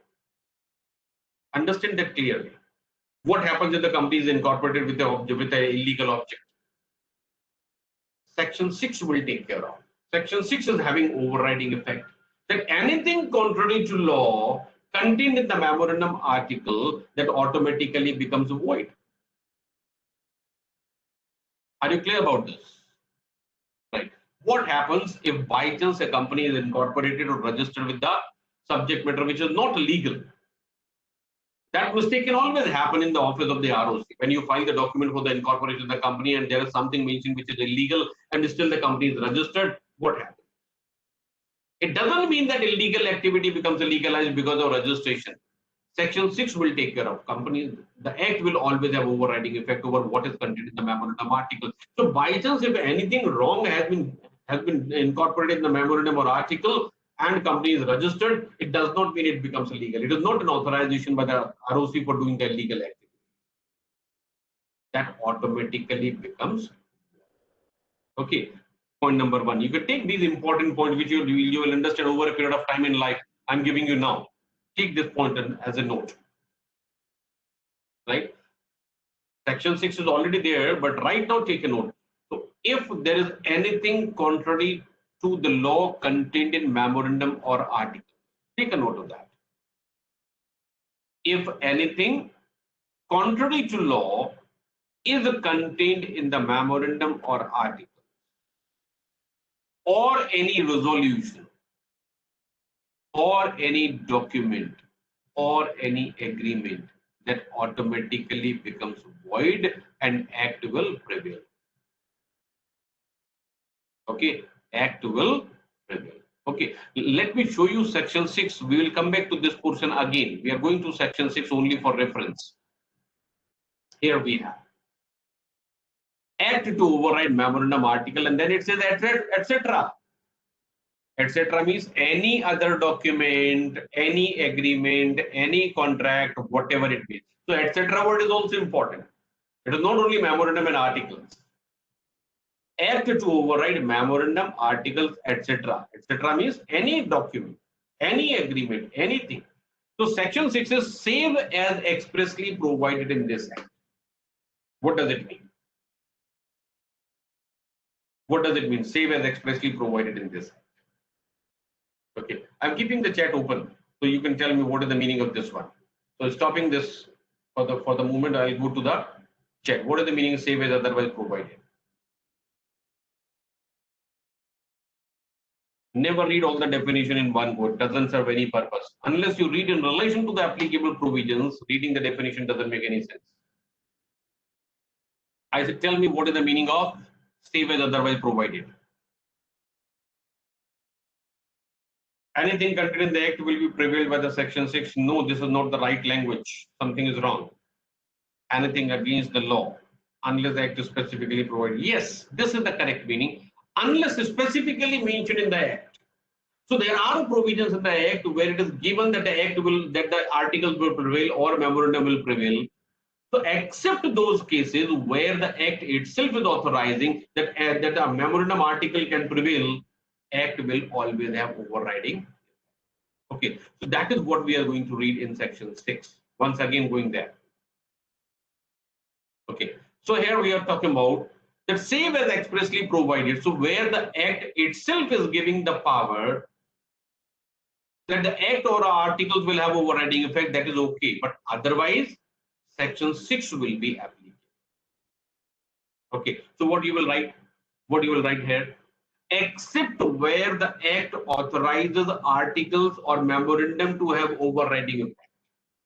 Instead of the first line, save as otherwise expressly provided, you can write it that way.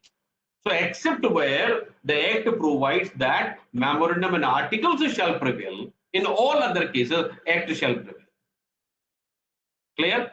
Then, point A. The provisions of the act shall have effect notwithstanding anything contrary contained in the memorandum, articles, or any agreement executed or in any resolution passed by company, general meeting, or board, whether the same registered, executed, or passed as the case may be before or after the commencement of the act, does not make a difference. Whether this act or agreement or document, etc., was done before this act or after this act, doesn't make any difference. Any provision in the memorandum, article, agreement, resolution shall, to the extent to the repugnant to the provision of the act, becomes void as the case may be. This is a very important point. So you have two things. Anything contrary to the act in the memorandum or article or resolution or contract or agreement is automatically void. But it is not the whole document. Only to the extent it is contrary to law, that much becomes void. This is important to understand that the whole law never, or the whole document does not become invalid. Whole resolution does not become invalid. Whole contract does not become invalid. What is becoming invalid? Only to the extent it is contrary to law. Only that much it is against, or rather that much will be there. So, section 6. Section 6.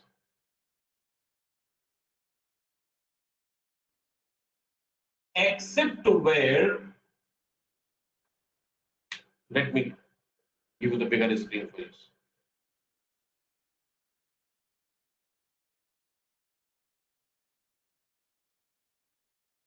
So except where act authorizes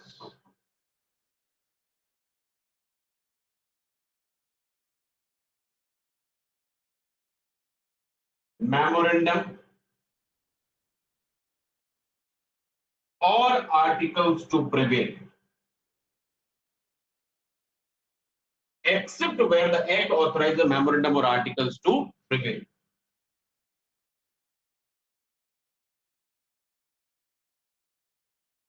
anything contrary to law. Law means I'm talking about Companies Act. In memorandum, article, resolution, contract, etc. shall be void. And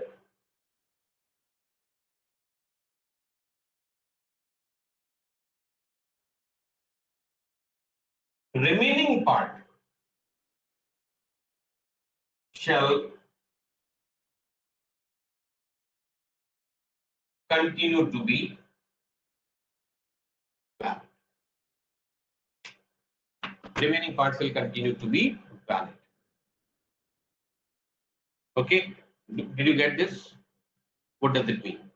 So by chance in the memorandum, in the object clause, if you have mentioned by mistake that in addition to import export, you have also mentioned smuggling.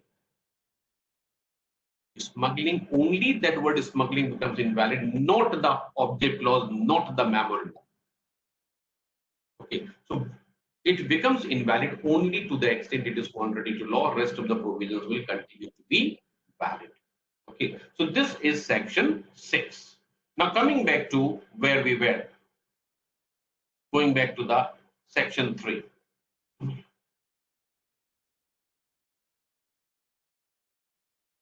Where we are. So 7 or more persons can form a public company. What is public company? You have the definition of the term public company. Public company means a company which is not a private company and it is having a minimum amount of capital, which is maybe prescribed. And the prescribed amount is rupees 5 lakhs. So public company means what? You want to see the definition of public company? By chance, if it is not clear here, I can explain public company. And for those who are not aware of how the definitions are given, let me tell you only one thing, that always definitions are given in alphabetical order. You don't have to search.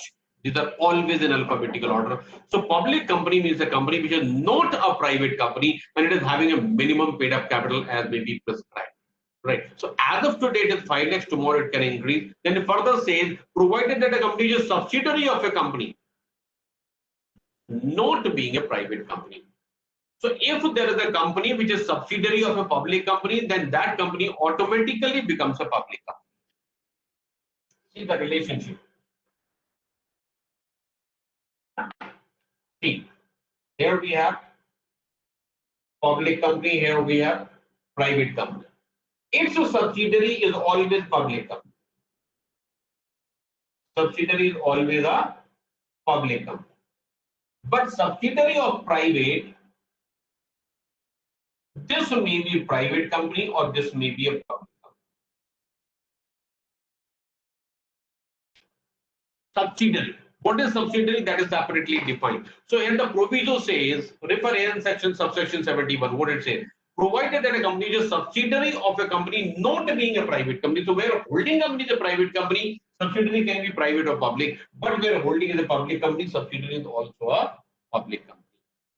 Okay. So subsidiary not being a private company shall be deemed to be a public company for the purpose of this. I hope the definition is clear.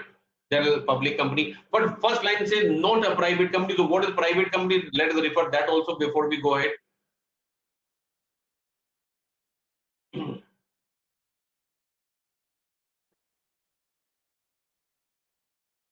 So private company is defined here.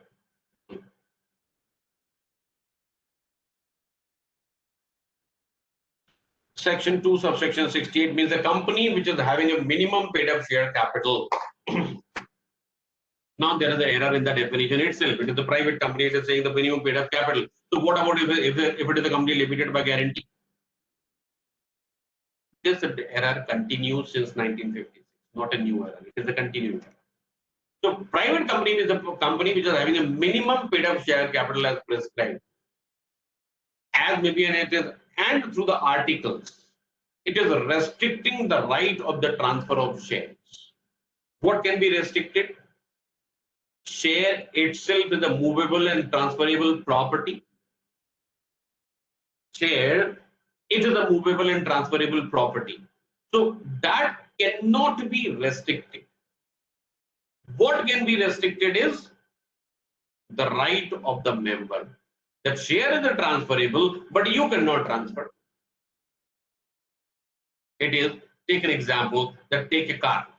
The car is ready for being driven, but you cannot drive. That is the case. Restricting the right of the members to transfer the share.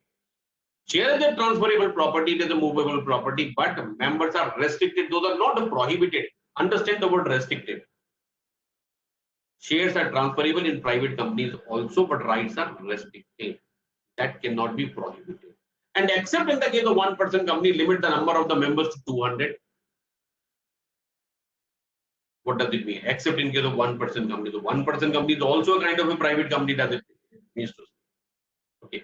So it is, if it is not a one-person company, it is not a public company, number of members can go up to 200. Provided that two or more persons hold one or more shares in the company jointly, they shall be counted as a single member. So in the old definition of the company law, Companies Act 1956, private company was having some elaborated definition that there shall not be any invitation to public for inviting the share. There shall not be any acceptance of deposit from the public. Those were the provisions there. But now how to get 200 members up to 200? There can be an invitation to public for that. Right. But limited restriction. Okay. So this is what is the meaning of private company and public company. So now you understand clearly. And if there is a doubt, you can always ask me a question. What is the difference between public company and private company? So public company means a company which is not a private company and it is having a minimum paid up capital. And private company is minimum paid up capital, restricting the rights of members, number of members not exceeding 200, and joint members being counted as one. So prima facie, only two types of company, private or public. Ownership may be different. Okay. So as we said, 7 or more persons can form a public company and 2 or more persons can form a private company and 1 person can form a OPC. So here we have companies.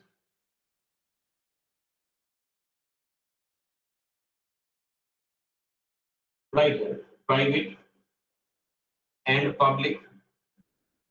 The first requirement is paid up capital.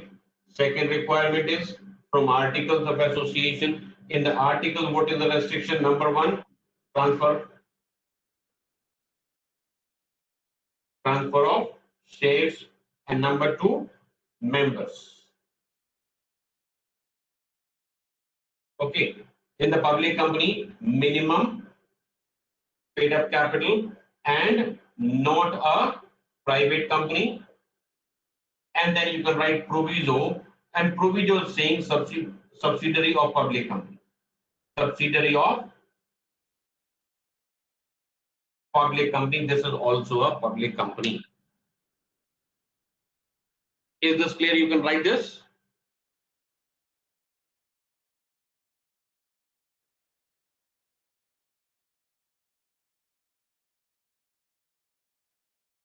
Okay. So let's proceed further. Now, this further provisions are regarding one-person company. So these are at the wrong place. These should have been in the memorandum of association. By chance, those are given here. This is provided that memorandum of one-person company shall indicate the name of other person with the prior consent of that person. By chance, if one person only is there, and if that person dies or something, he becomes incapable of having entering into the contract. Then in whose name the share should be registered? That is required to be indicated here in the memorandum itself of a one-person company, not in other company. And that can be changed at any time.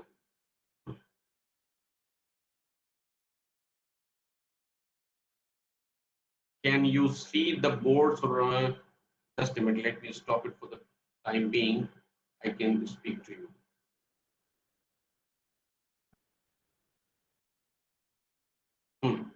Now can you read this?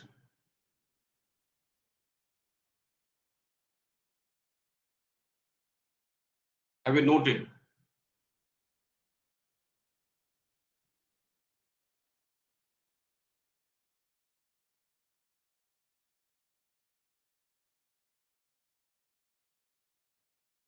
Anuradha, where is the problem? Have you taken the note or not?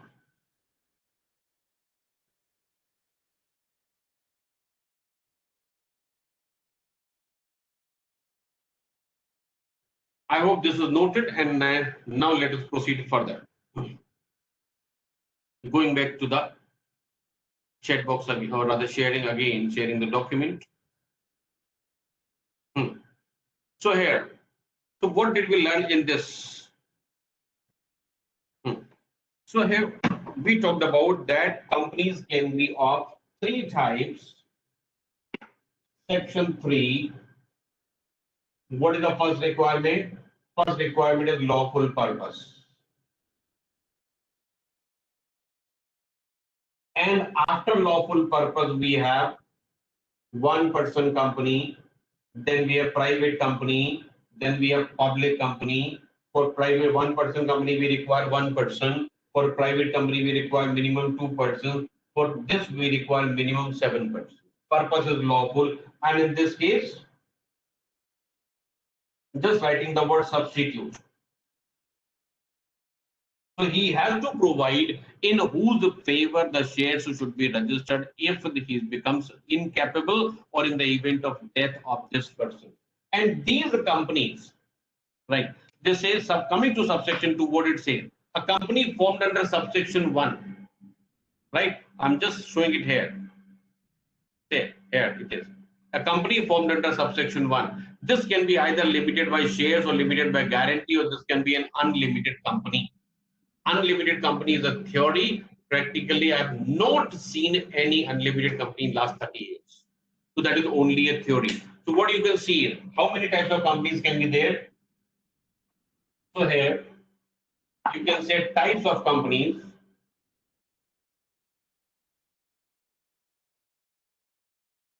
These can be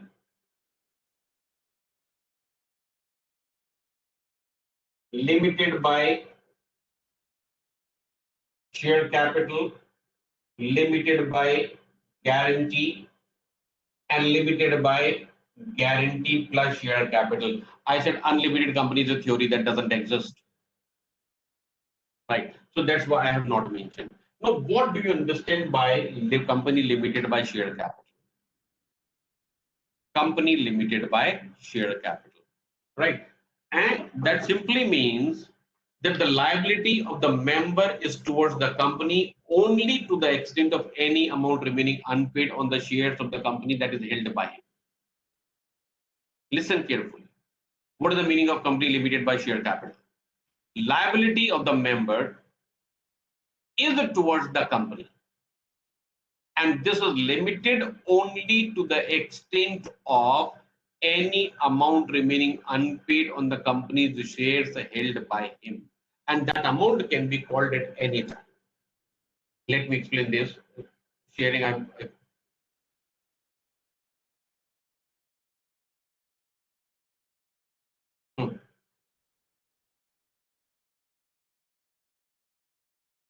working with an unlimited company. Which is that company, please? Can you tell me? That is something good, something new to me. Is it Kotak's?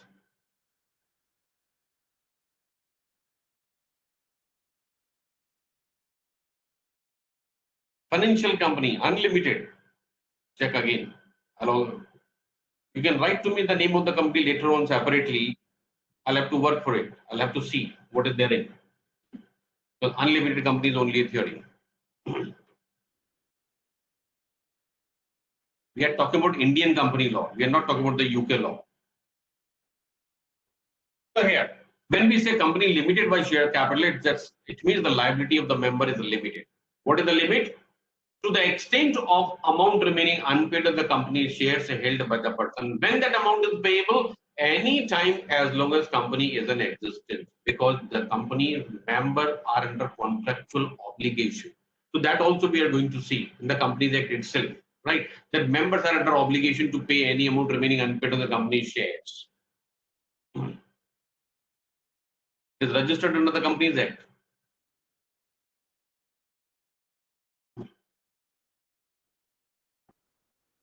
Okay. So here we're talking about So what is the liability of the member? Liability of the member is limited to the extent of any amount remaining unpaid of the company shares held by them. In case of company limited by guarantee, nothing is payable by the members immediately. Any amount becomes payable only when the company goes in winding up. And winding up also amount payable by the members is limited only to the extent of guarantee provided by them or any amount of the share capital or any amount of, or rather, which is their share in the total liability of the company, whichever is less. Only that much amount is payable by, and out of the two, whichever is less. And this is a combination of the two. So this is the meaning of limitation of the liability of the members, right? And liability is always towards the company. Liability of the members is never towards the outside. In any company, whatever be the nature of company,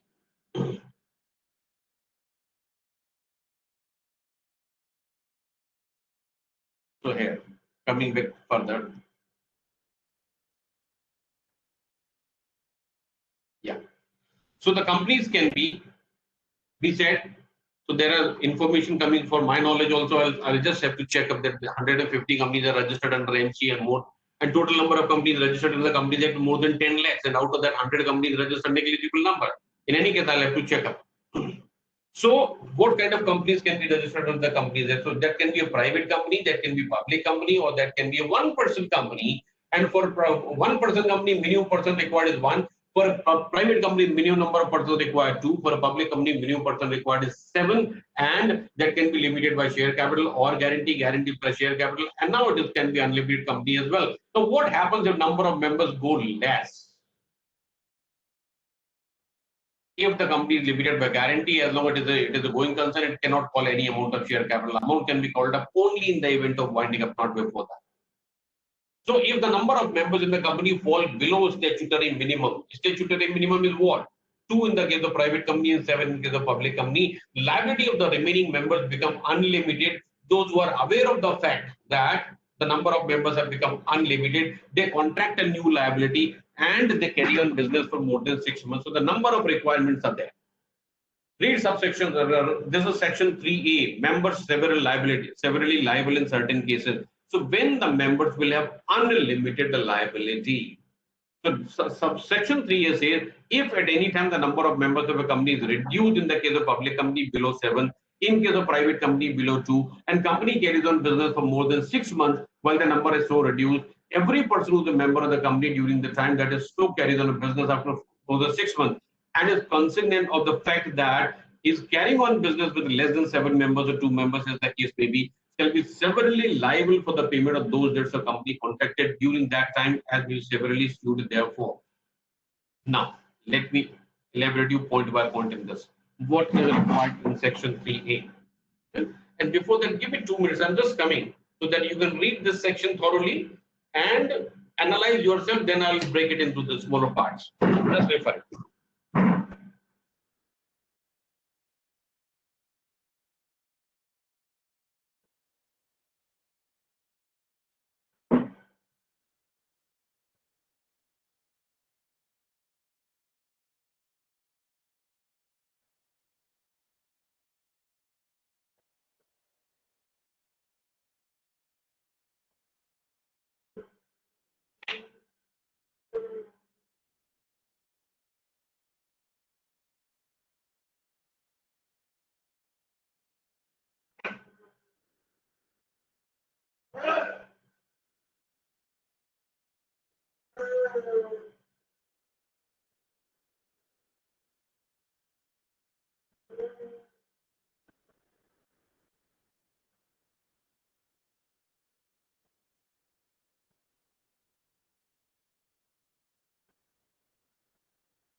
So starting with section 3A.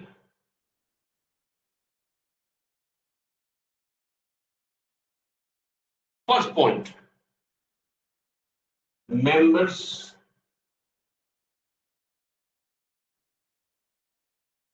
reduce. Business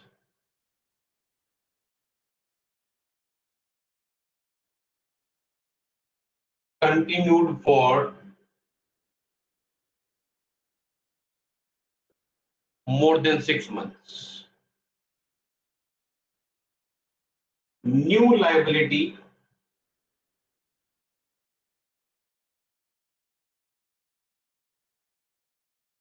contracted during this period.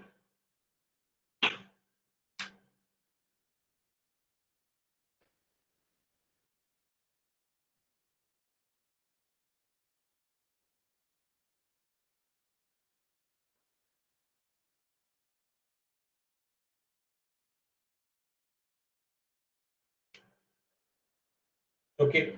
So new liability contractual during this period, and for this new liability,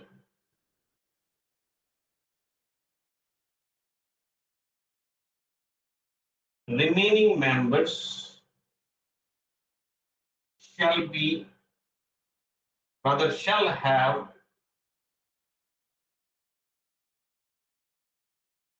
unlimited liability.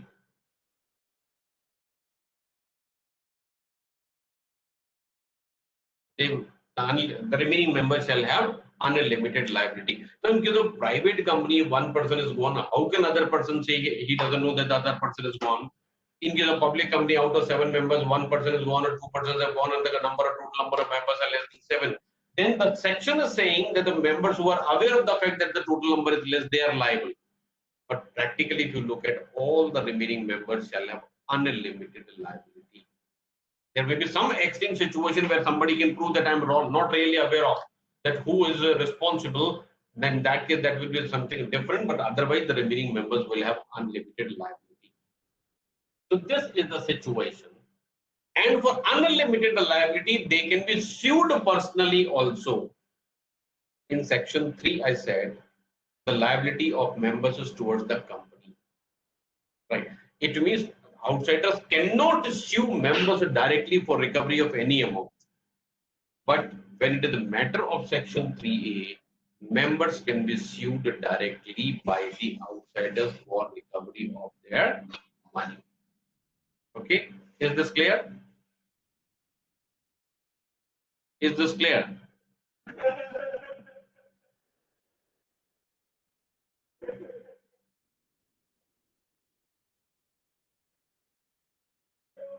Okay, now once again going back to the material. Yes, dear, I have to go fast. Then I've been given 15 hours to complete the syllabus. In the 15 hours, actually, I need to cover only 30 sections. I have to go fast. This is not a regular course. This is a crash course.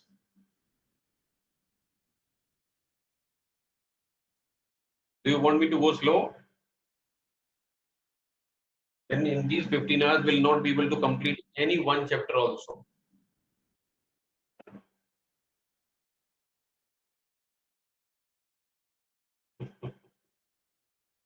First of all, you decide yourself. You want me to go slow or fast?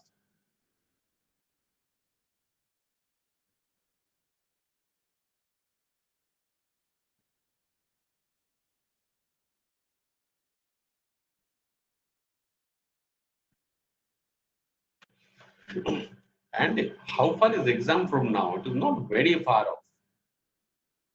At this time also, if you want me to go slow, and in the regular course we go slow. This is a crash course, and in crash course actually I should have completed chapter 1 by now. And in fact we are in the just beginning. And out of 470 sections, right now we are talking about section 4. Okay, so once again we'll go to the section.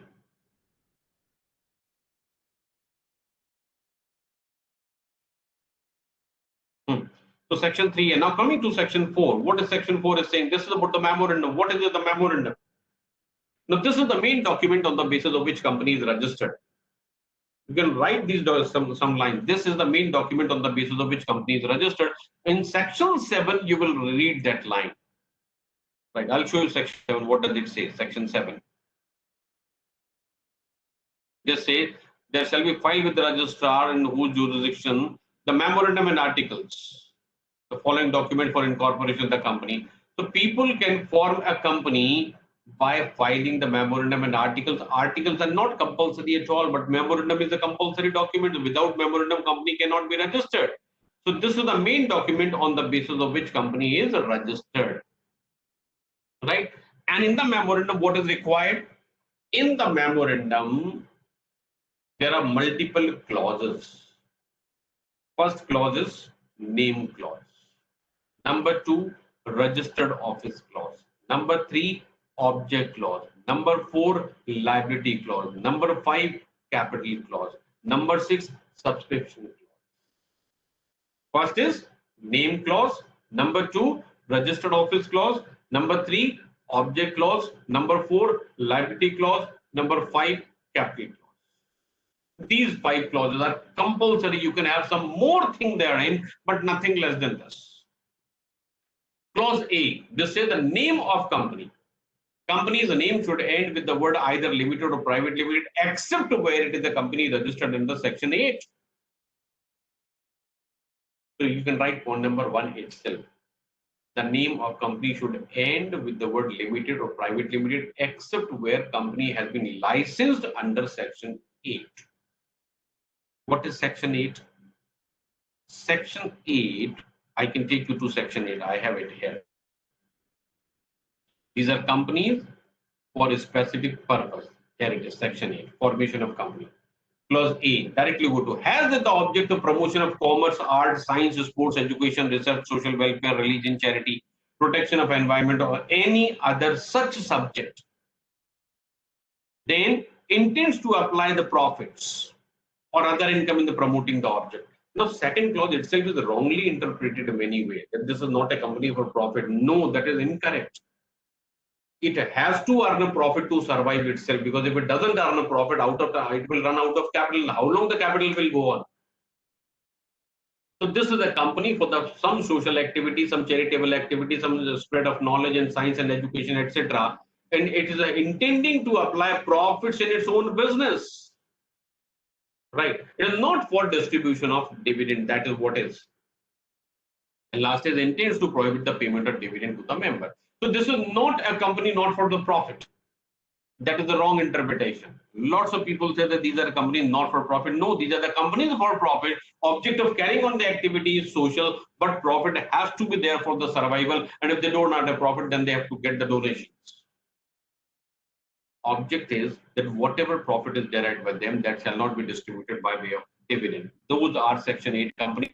And section 8 companies require a special license from the government. And without a license, the company cannot be incorporated. If it is a new company, an existing company cannot be converted into section 8 company unless all these requirements are met. So except where a company has been licensed under section 8, the name of company should end with the word either limited or private.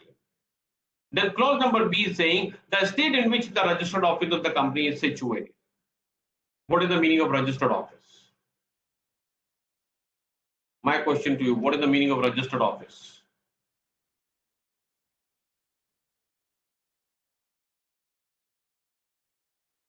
These are non-profit organization. No, these are wrong. These are not the non-profit organizations. Commonly, these are accepted as non-profit organization, but actually, if they don't make a profit, then they have to get the donations, and if they survive on donations, the money will go out. Making profit is not prohibited for these companies. What is prohibited is they cannot distribute dividend. Right? That is the wrong interpretation. So by chance, if you write that these companies cannot make a profit, and if there is a profit, what will happen?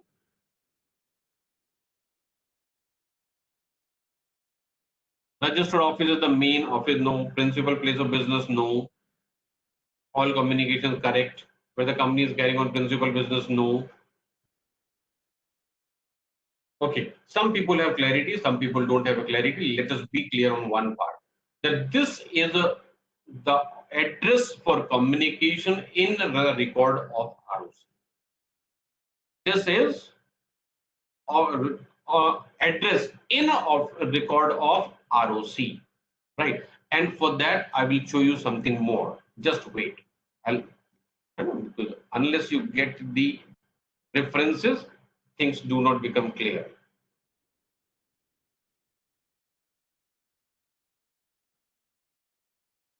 Now read this section. Service of document. This is very, very relevant for registered office. This says a document may be served on the company or officer thereof by sending it to the company or officer at the registered office of the company by the registered post or speed post, etc. So this is a place where all documents are required to be served for the purpose of law. Quite possible, registered office in Mumbai and head office is in the factory, or vice versa. Registered office is in the factory and the principal office of the business or the head office happens to be in Mumbai. Companies Act does not deal with head office, it does not deal with the principal place of business. This deals with the registered office, and registered office is the place where is the address in a record of ROC, and not only ROC, that is valid for all law purposes. Any legal document, see here in section 20, any legal document, if it is sent to the company's registered office, it means it has been given to the company. Then, provided that when the securities are held by depository, the record of the beneficial owner may be served of such depository. That is okay. That is about the notice of GM. Then, same as provided in this act or the rules made there under the filing of document with the registrar in the electronic mode of document be served on the registrar or any member. So this is about the service of document on ROC. For us, what is important for the discussion right now? That is subsection 1. So registered office is what? Registered office is only a place in the record of the government, or you can say ROC for the purpose of Companies Act, where all legal documents can be served. And once it is served on the registered office, then this becomes a service on the company or the respective person, as the case may be. So I hope the concept of registered office is clear. What is the registered office? Is this concept clear?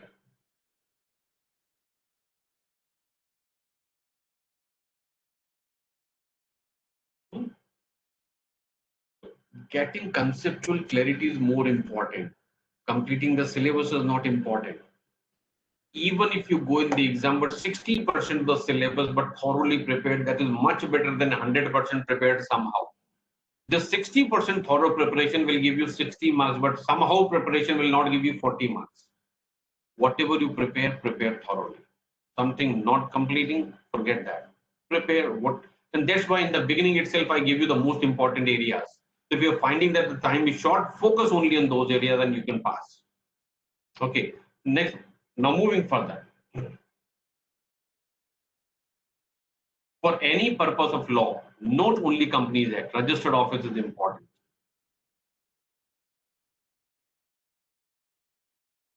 In GST, we have place of business. Now, to section 4.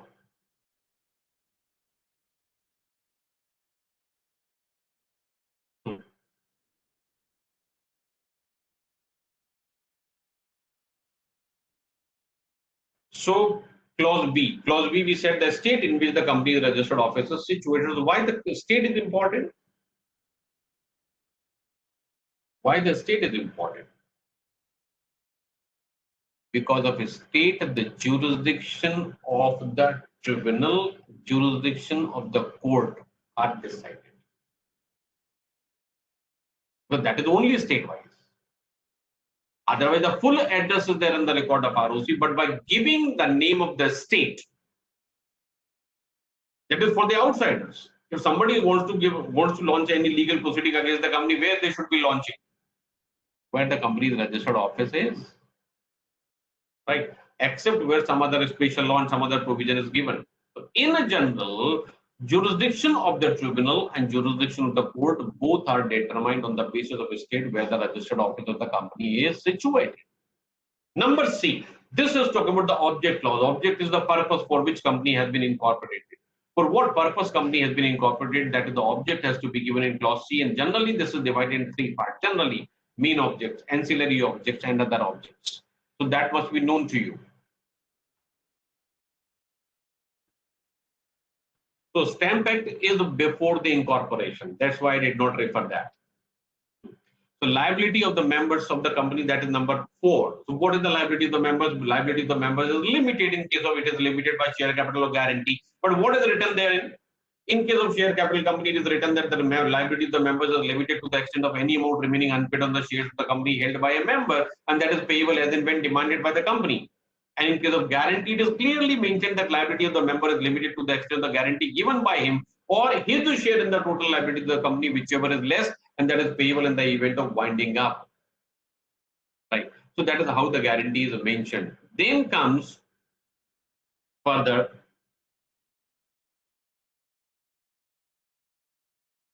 number E. In the case of company having share capital, the amount of the share capital with which company is registered. So authorized capital and registered capital, these are same things.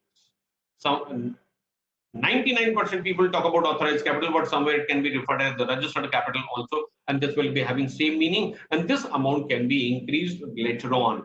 So this is not only registered capital at that point of time, capital can be increased subsequently later on as well. So this is the amount of share capital with which company is registered or increased later on, and the number of shares into which it is divided, and the face value of shares, everything is mentioned in this clause. Authorized capital, number of shares, face value of shares, these are referred in this clause. And in addition to that, number of shares are subscribed by the promoters. That should also be referred there. So that is referred as the subscription clause. Clause F. See here. In case of one-person company. In case of one-person company, he is also required to mention the person in whose name shares should be registered in the event of death of the subscriber.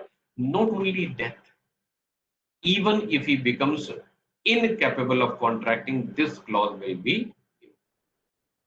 Okay, so these are all the contents of the memorandum. So memorandum should have how many clauses? Number 1, name clause. Number 2, register office clause. Number 3, object clause. Number 4, liability clause. Number 5, capital clause. And then last comes subscription.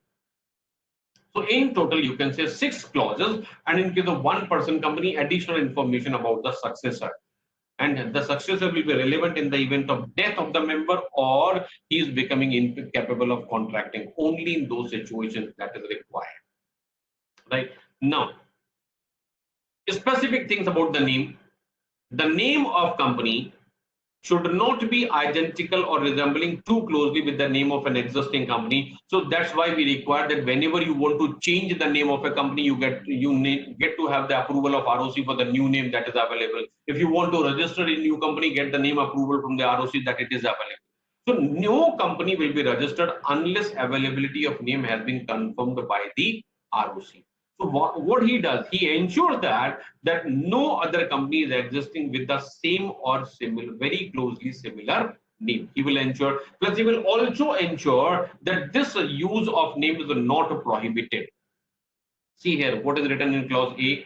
This says the name of company shall not, it is negative, it shall not be identical or resemble too closely with the name of any other company, and such that case may be, or it will constitute an offense under the law. So we have a law called as Names and Emblems Prevention of Improper Use Act. Names and Emblems Prevention of Improper Use Act. So there is a long list is already given that this will be considered as improper use, and if it is listed therein, that will not be allowed. So that is ROC prima facie will ensure that this is not a prohibited name. That's why get the approval of ROC for the proposed name of the company, or proposed to change the name of company. Existing company will change the name and the new company will register by that name. In either situation, the name has to be approved by the ROC before the action is taken. Then subsection 3, here it says, without prejudice. Without prejudice to subsection 2, a company shall not be registered with the name that contains any word or expression that is likely to give an impression that it is having connection with the local government, state government, central government, etc., unless it is actually approved, or it is giving an impression that it is having authorization from somebody, say using the word bank. Now, bank has to be authorized by RBI, right? The stock exchange has to be authorized by SEBI. Insurance has to be authorized by IRDA. So if the name of company is having using any such word, then whether it is having proper authorization from the respective authority or not, that is also important. Number four, a person can make an application for the proposed name. So earlier I said that whether you want to incorporate a company or you want to change the company, name of the company, you have to get the approval of ROC for changing the name. What for approval? Approval is that name is available. And when the action is taken, registration of the name comes later on. But initially, it is approval that the proposed name is available that is granted by ROC. To get the approval of name, and that approval is online. It doesn't take much of the time. As of now, I've seen that all these are being given within 24 hours. So approval comes within that, and this is saying that the proposed name shall be valid for a period of 20 days generally. And if it is a change of name of the existing company, that can be reserved for a period of 60 days also. You see, these are guidelines keep on changing in the rules and regulations from time to time, but your exam is based on law. Focus on this. So by chance, if you happen to find some other words, or practically if it is different, let it be practical. What do you need to write in the exam? What is given in the section. So the name approved by the ROC will be valid for a period of 20 days. And if it is an existing company for changing the name, this can be reserved for a period of 60 days. Then, after reservation,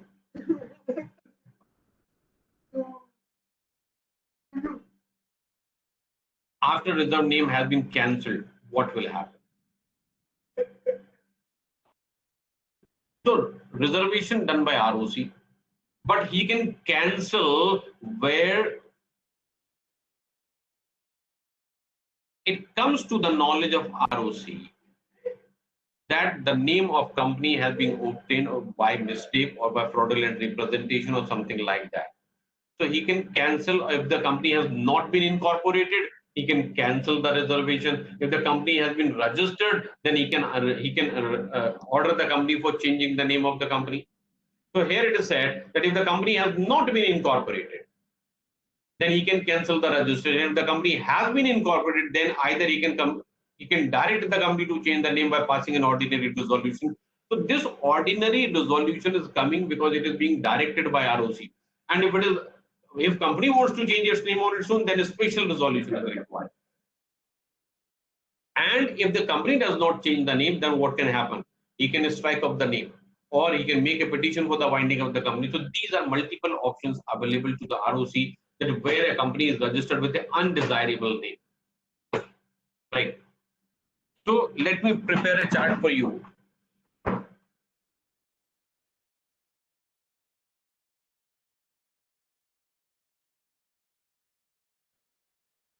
Here we have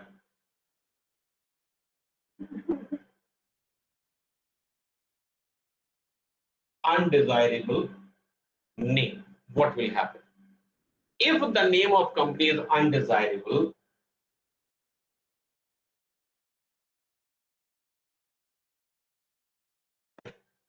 not incorporated,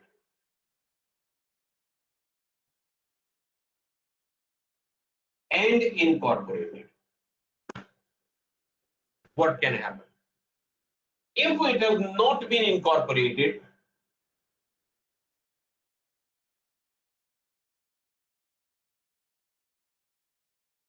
name cancelled. Now the company will not be registered with that. If it is incorporated, direct the company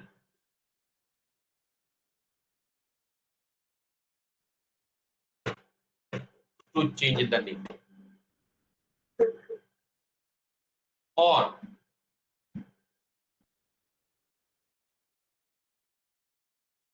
strike of name, or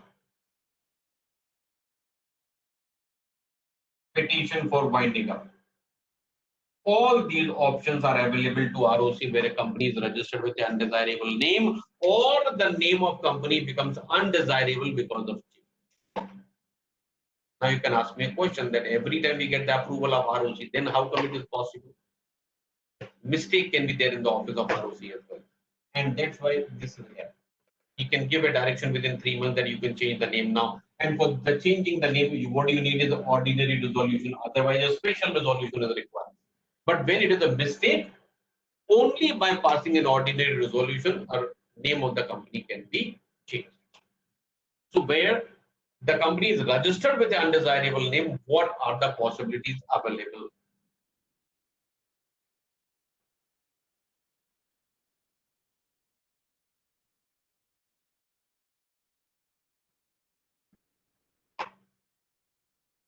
Speak slowly means what?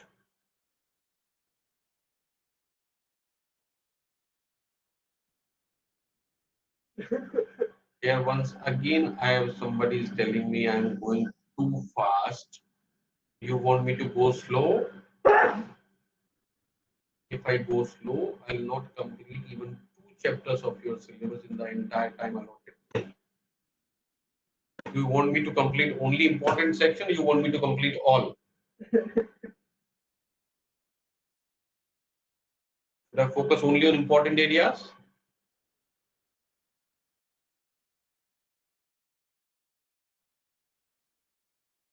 You want me to complete all? You have to be little fast with me. Okay?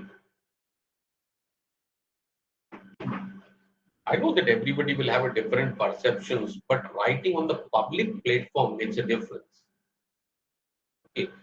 So we have limited time, and I'm guiding you in such a way so that you really understand how to study law. So by chance, if you are not able to complete the syllabus, at least you know how to study law properly. And this teaching is going to help you throughout your life, not only for your exam. So time period, this is not the topic about the change of name. We'll come back to that. That is a separate topic. So right now we have just said that where the name of the company is undesirable, these are the options available to the ROC as far as section 4 is concerned. Okay. Hmm. So I am also getting a little tired, so continuously talking.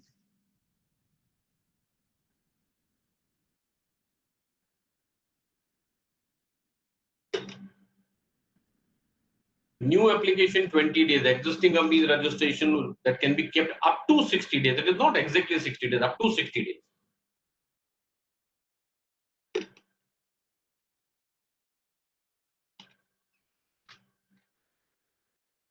Hmm. So now going back to again our own main document.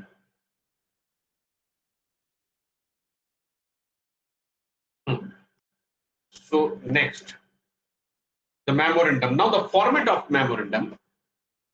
Schedule 1 of the memorandum or Schedule 1 of the Companies Act, it is having multiple tables, or you can say these are formats of the memorandum and articles, both are given. So this says company can adopt any one, either A or B or C or D or E, depending upon the nature of the company. A is meant for the company which is limited by share capital, B is limited for the company which is limited by guarantee, then guarantee plus share capital, then unlimited company also with or without share capital. So these are different formats. Take any format, fill up the blanks, and this will become your company's memorandum of association. So not much application of mind when it comes to drafting the memorandum. Format is already there. Take it and do the fill up the blanks, and this will become your company's memorandum of association.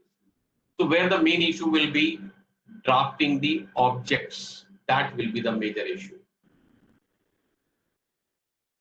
Company without share capital is a company limited by guarantee.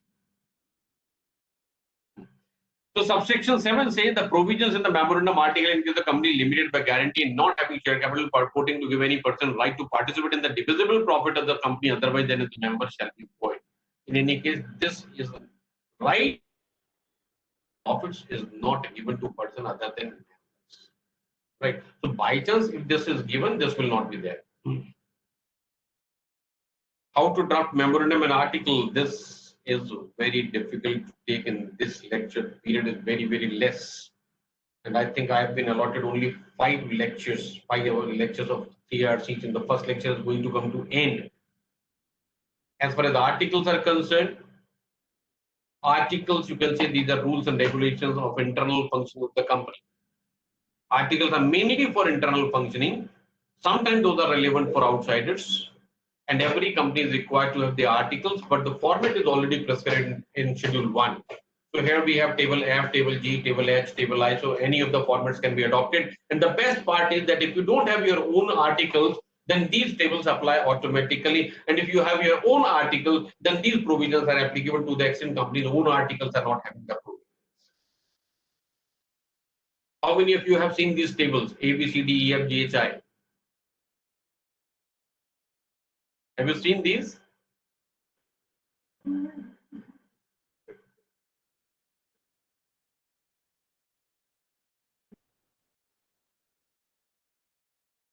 Once again, I'm taking an exit from this and we'll talk for some time.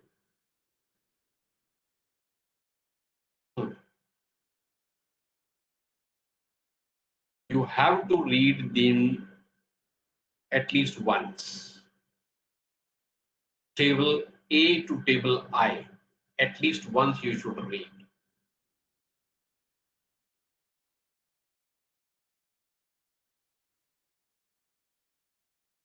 If you missed initial lectures, you can see this video again, which will be uploaded on YouTube. Right now, we cannot invest time here. Yes, entrenchment provisions we will discuss in section 5. We are coming to that. Okay, so again, we are going back to the document. I come back to here to see your comment because there I cannot see all the comments.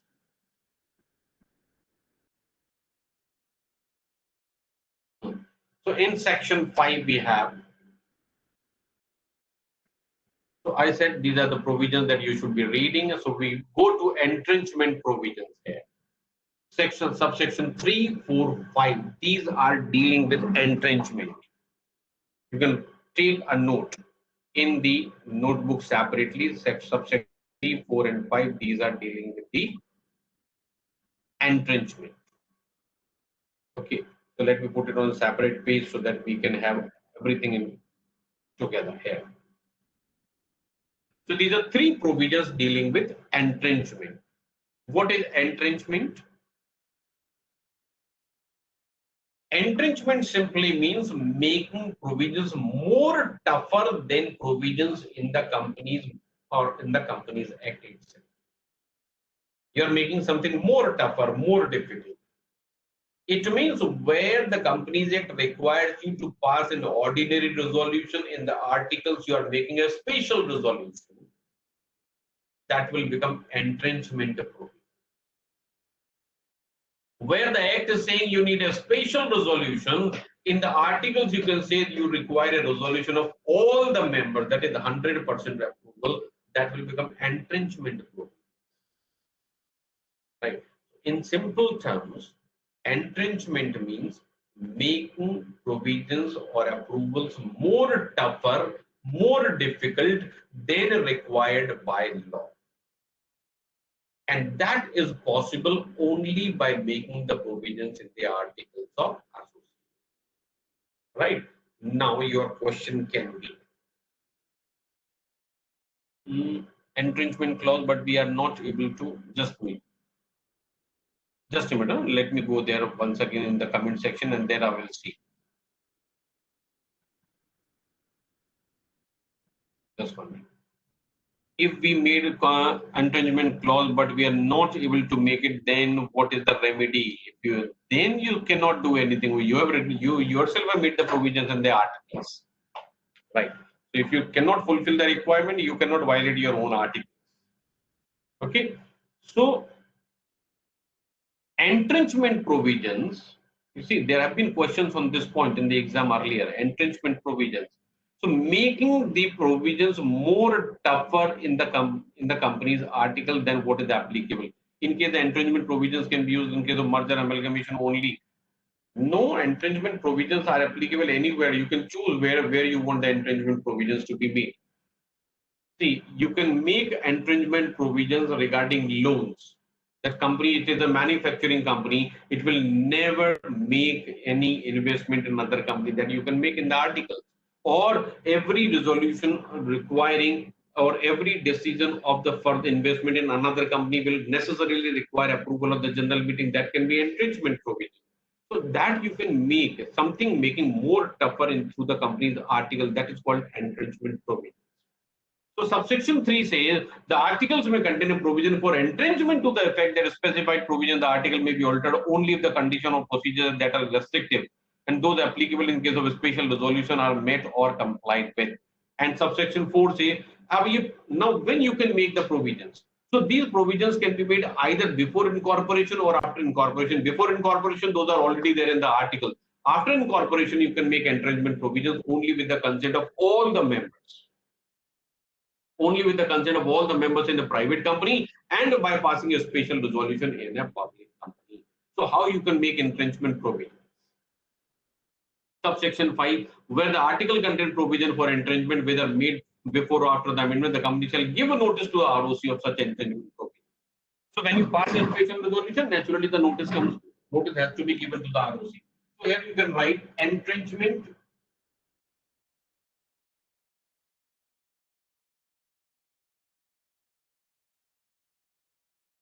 provisions. You can say tough approval. This is simple.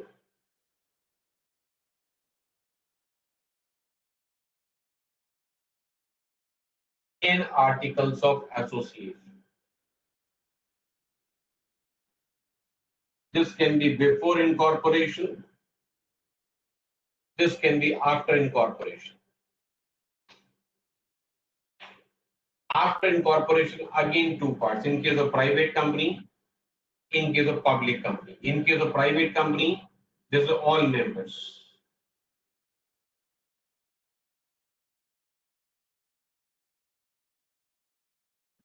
In case of public company,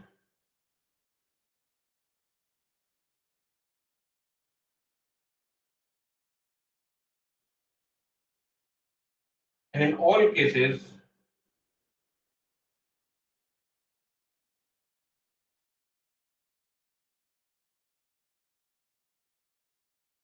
a specific notice to ROC. Can you see this?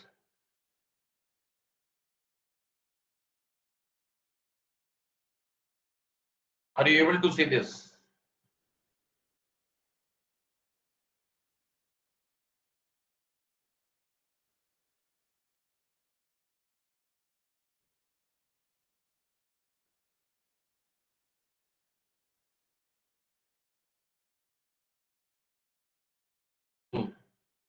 Can you see now?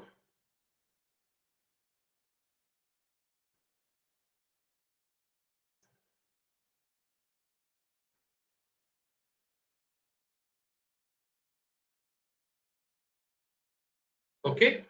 So these are the provisions as far as entrenchment is concerned. So you can make provisions in the company's articles also saying that any further amendment will require approval of 100% members. So that is an entrenchment provision. You can say the board cannot do certain activities for which authorization is given by the act. That is entrenchment provision. But for all those, so if either you can have provisions before the incorporation in the articles itself, otherwise after the incorporation you can do that, but by following the procedure. Procedure, in fact, I have already given on the chart. So if it is a private company, get the approval of all the members. If not, can't see the board. So that is what done.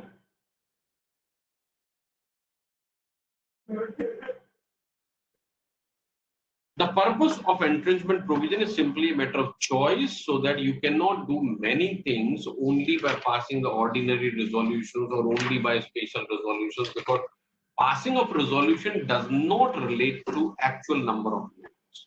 I'll give you the illustration. Right? Is this portion done? I hope this portion has been done. Okay. So what is the difference in a special resolution? What can happen? Just imagine that if company is having 10,000 members, there are 10,000 members in the company. Company calls a general meeting, have 100 members only attend this meeting. Okay. And out of 100 members, 80 members vote in favor. Right. So number of votes in favor are more than 75%. Then the number of votes against. This resolution is passed. And this is binding on all these. So resolution passed by 80 members is binding 10,000 members, right? Or in a given situation, this can be 1 lakh member also, only 100 members are attending the meeting. So 80 members are voting, they are passing a resolution and it is becoming binding for 1 lakh members. That's why special notice to ROC. You must know that these kind of provisions you are incorporating. Because otherwise, number of notices are being received for every special resolution is to be registered with ROC. That is okay. But every resolution is not so closely viewed by the ROC as this one he will say. That's why we have specific provisions. Okay, let's move further. So those are entrenchment provisions, and there are questions in the exam out of this. So make a short note on entrenchment provisions in the company's articles. Subsection 6 is saying the specified formats are there in subsection in clause now this table number F, G, H, I. Most of the companies are limited by share capital, so you will refer table F. But all the tables should be read at least once. Read at least once so that those are in your knowledge. Subsection 7 is saying company can adopt any of those. That is less important. More important is number 8.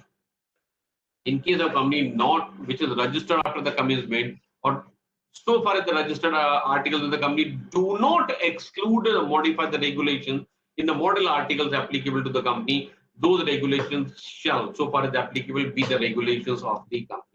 So you have a choice of adopting these tables F, G, H, I depending upon the nature of your company, any of those, or you can restrict the applicability of these, or you can have the choice that these clauses will apply or these clauses will not apply. But if you don't do anything, these will become applicable as if these are articles of your own company. Okay. Section 6 we have already done. Section 7, that is about the incorporation. So incorporation procedures, now I think the time is running out. So we can simply understand that for the incorporation of a company, you need to have the approval of the name and complete all the formalities required. And by signing the memorandum and signing the memorandum, by subscribing to the memorandum of association and completing the formalities, company can be incorporated. Let us go through what is written in section 7. So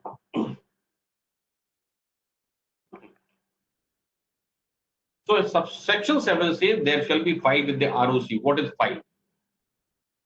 We file the memorandum duly subscribed plus the relevant documents. So first is memorandum and articles, then a declaration. Declaration is signed by the practicing CA or CS or advocate plus proposed director or secretary of the company that all the legal requirements of the company have been complied with. The subscription of memorandum and article, they have to take minimum number of shares plus a declaration is given that they are not disqualified to be the first directors. Actually, that is a declaration for that. It is not mentioned herein, but actually it is a declaration that they are not disqualified to be directors of the company. And the address for communication, because the registered office will come after the company has been incorporated. Before that, what is the address for communication that is required to be given? The documents are filed with the ROC, and if all the documents are found in order, the company will be incorporated, and a certificate of incorporation will be issued. Now, I'll take you to the directly last subsection here.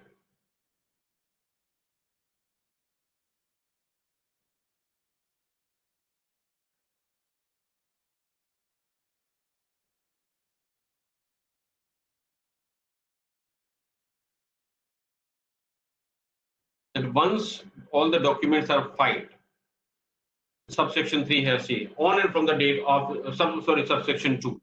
When all the requirements of subsection 1 are fulfilled, all the documents are filed, the ROC issues the certificate of incorporation, that the legal entity comes into existence from the date of incorporation, that is the company coming into existence. And this is a conclusive evidence of the fact that legal requirements have been complied with all are correct. That is not necessary. Still there can be a fraud, still there can be misrepresentation. What the ROC is certifying, that the procedure has been complied with. He is not certifying correctness of the document. So that is a question that has been discussed at many forums many times, that when everything is approved by the ROC, how come there can be error subsequently? So it is approval that the procedure has been followed. This is not a certification by the ROC that all legally, everything is correct legally. That's why mistake can be found later on as well. So subsection 3 is certifying that from the date of incorporation, legal entity comes into existence. Okay. Subsection 7. This says, without prejudice to subsection, where a company has been incorporated by furnishing false or incorrect information, representation, or suppression of material facts or information in any of the documents or declaration filed or made incorporating, the tribunal may, on application made to it being satisfied. Now, what can happen?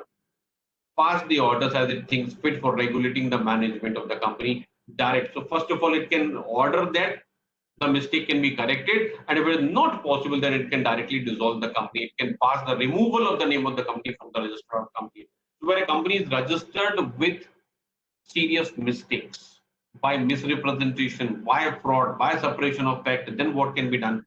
First is directions can be given for correcting the mistakes, and if that is not followed, then the tribunal is having the power directly to dissolve the company also. So I think, friends, in this lecture, we will restrict ourselves to section 7. And when we meet next, I'll come more structured and I'll come prepared with the briefs for the section, for the applicable sections. But this file, I have up to section 22. I have the entire Companies Act. Whosoever needs, he can send me a message and I will forward the document to you.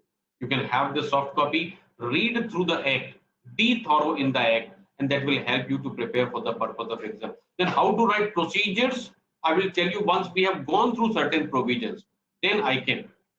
Then let me close the sharing, then we will have question answers again. Yeah, now you can ask me. If you have a doubt, this is the number. You can WhatsApp me, right? Generally, I don't pick up the calls. WhatsApp me and I will answer your questions, right? Whatever help you need, you tell me. If possible, please start the next class half an hour late, like 8:30. Okay, please complete the syllabus. I will try my level best to complete the syllabus, but 15 hours is too less for completing. 15 hours is too less, right? I'll try to do the maximum possible for you, if permitted by the institute, right? Then I will help you. You can make a request if they can give you more hours. Classes can certainly be extended, but that depends upon availability of time, availability of schedule, because there many things are scheduled. My number is already written on the board since the beginning. Any more questions you have?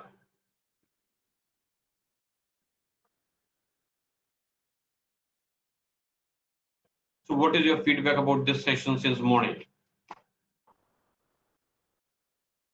My number is not visible. Can you see it now?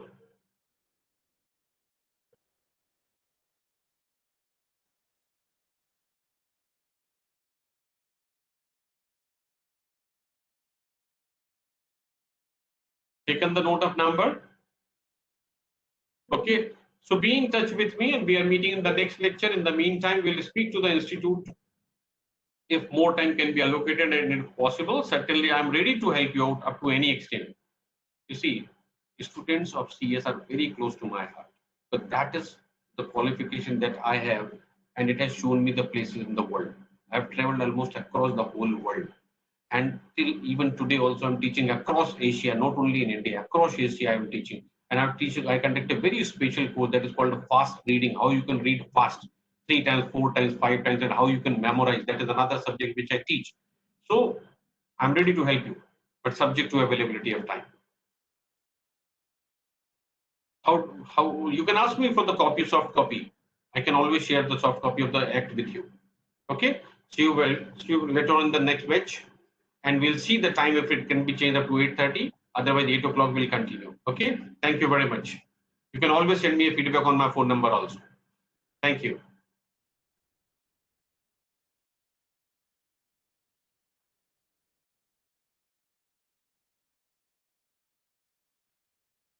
Ideal hours for study in a day, not more than 8 hours. Maximum 8 hours.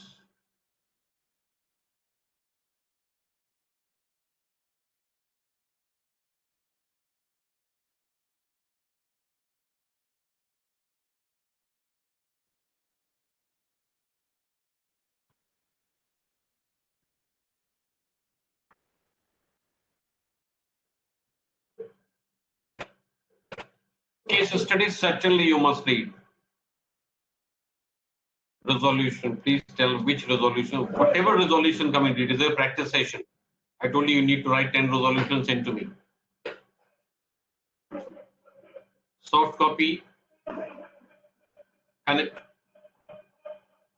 me directly. Okay, see you, bye-bye. Thank you very much.